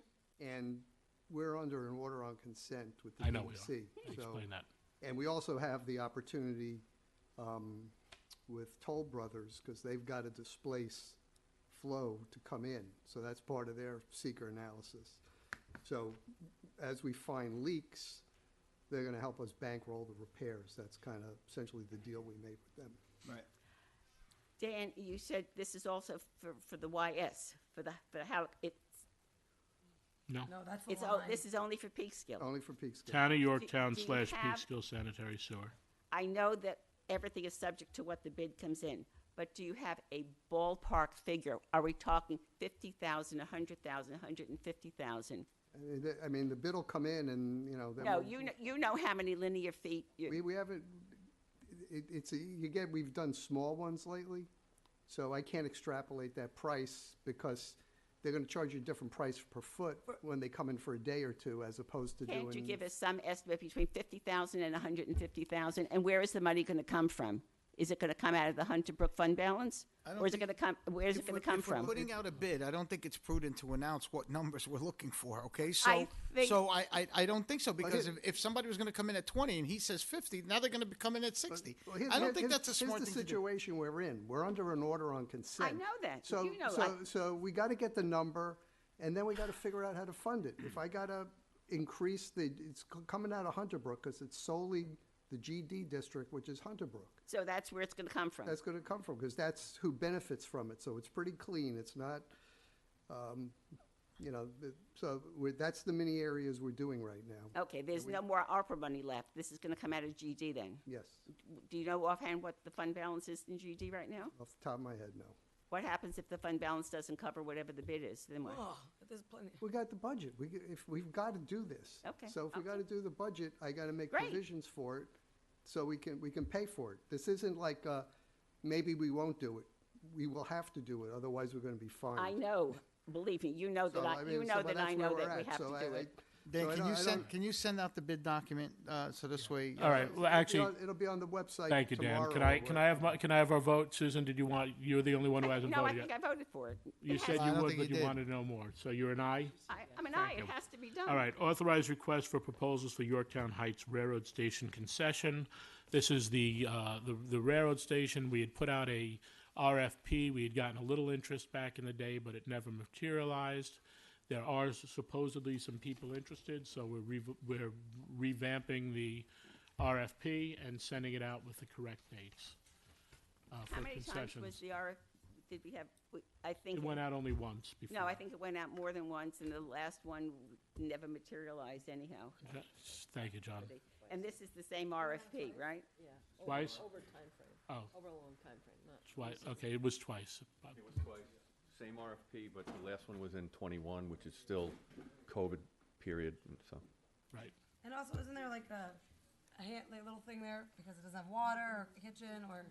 Is there any possibility of There are some providing, issues there. providing more water facilities and possibly a bathroom in there to make some minor modifications to the building while maintaining its historic significance? Is it historical or landmark? It is landmark. landmark. Yeah, so It it's is National, landmark. it's national landmark. Okay, so you got, Okay, so. a doorknob could be a pain. Well, like I said, you can do anything.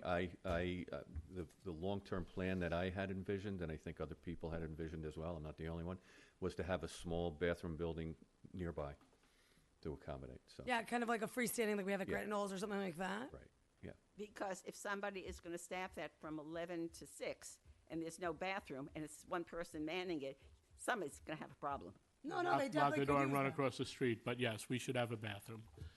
I agree, so, It but, was a shame that it was taken out of the proposal, I think, originally. Wasn't there something originally for I thought there was, bathroom right? There- facility? there- But I also am curious, who would want to put a bathroom facility on a property next to a historical landmark building?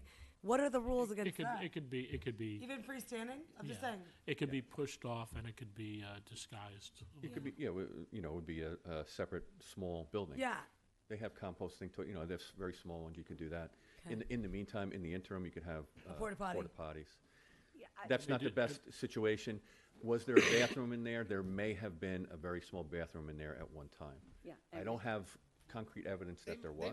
They make porta potties now that they're like luxury porta potties. They don't look like those big green things that you Oh, that you you can discussed. really go. But I in my, so there could be something that that could be done that's more tactful. so in my work with landmarks, sometimes it's just the facade of the building. I'm wondering if you could still reestablish a bathroom within it, keeping the same framework of it. It would minimize more of like your counter space, but usually like landmark will allow you to retrofit what was on the inside. It's pretty small but in there. not touch the outside. It's pretty small in there. Yeah. Like All I right, said, so you what do can we do do with this? anything, but everything has another consequence to it, so. Yeah, because you lose when square we- footage to sell. Lose square footage, you lose square footage for, say you want to have a refrigerator, to sell drinks and things like that. That's the downside. It's very. I think tiny in something like that does not have a seating. In my experience writing leases, it's not a bathroom for the public. No, It's a bathroom solely for the employees. Because if you have seating, then you must offer. It depends on the square footage, how many tables. But then there's something about where you have to.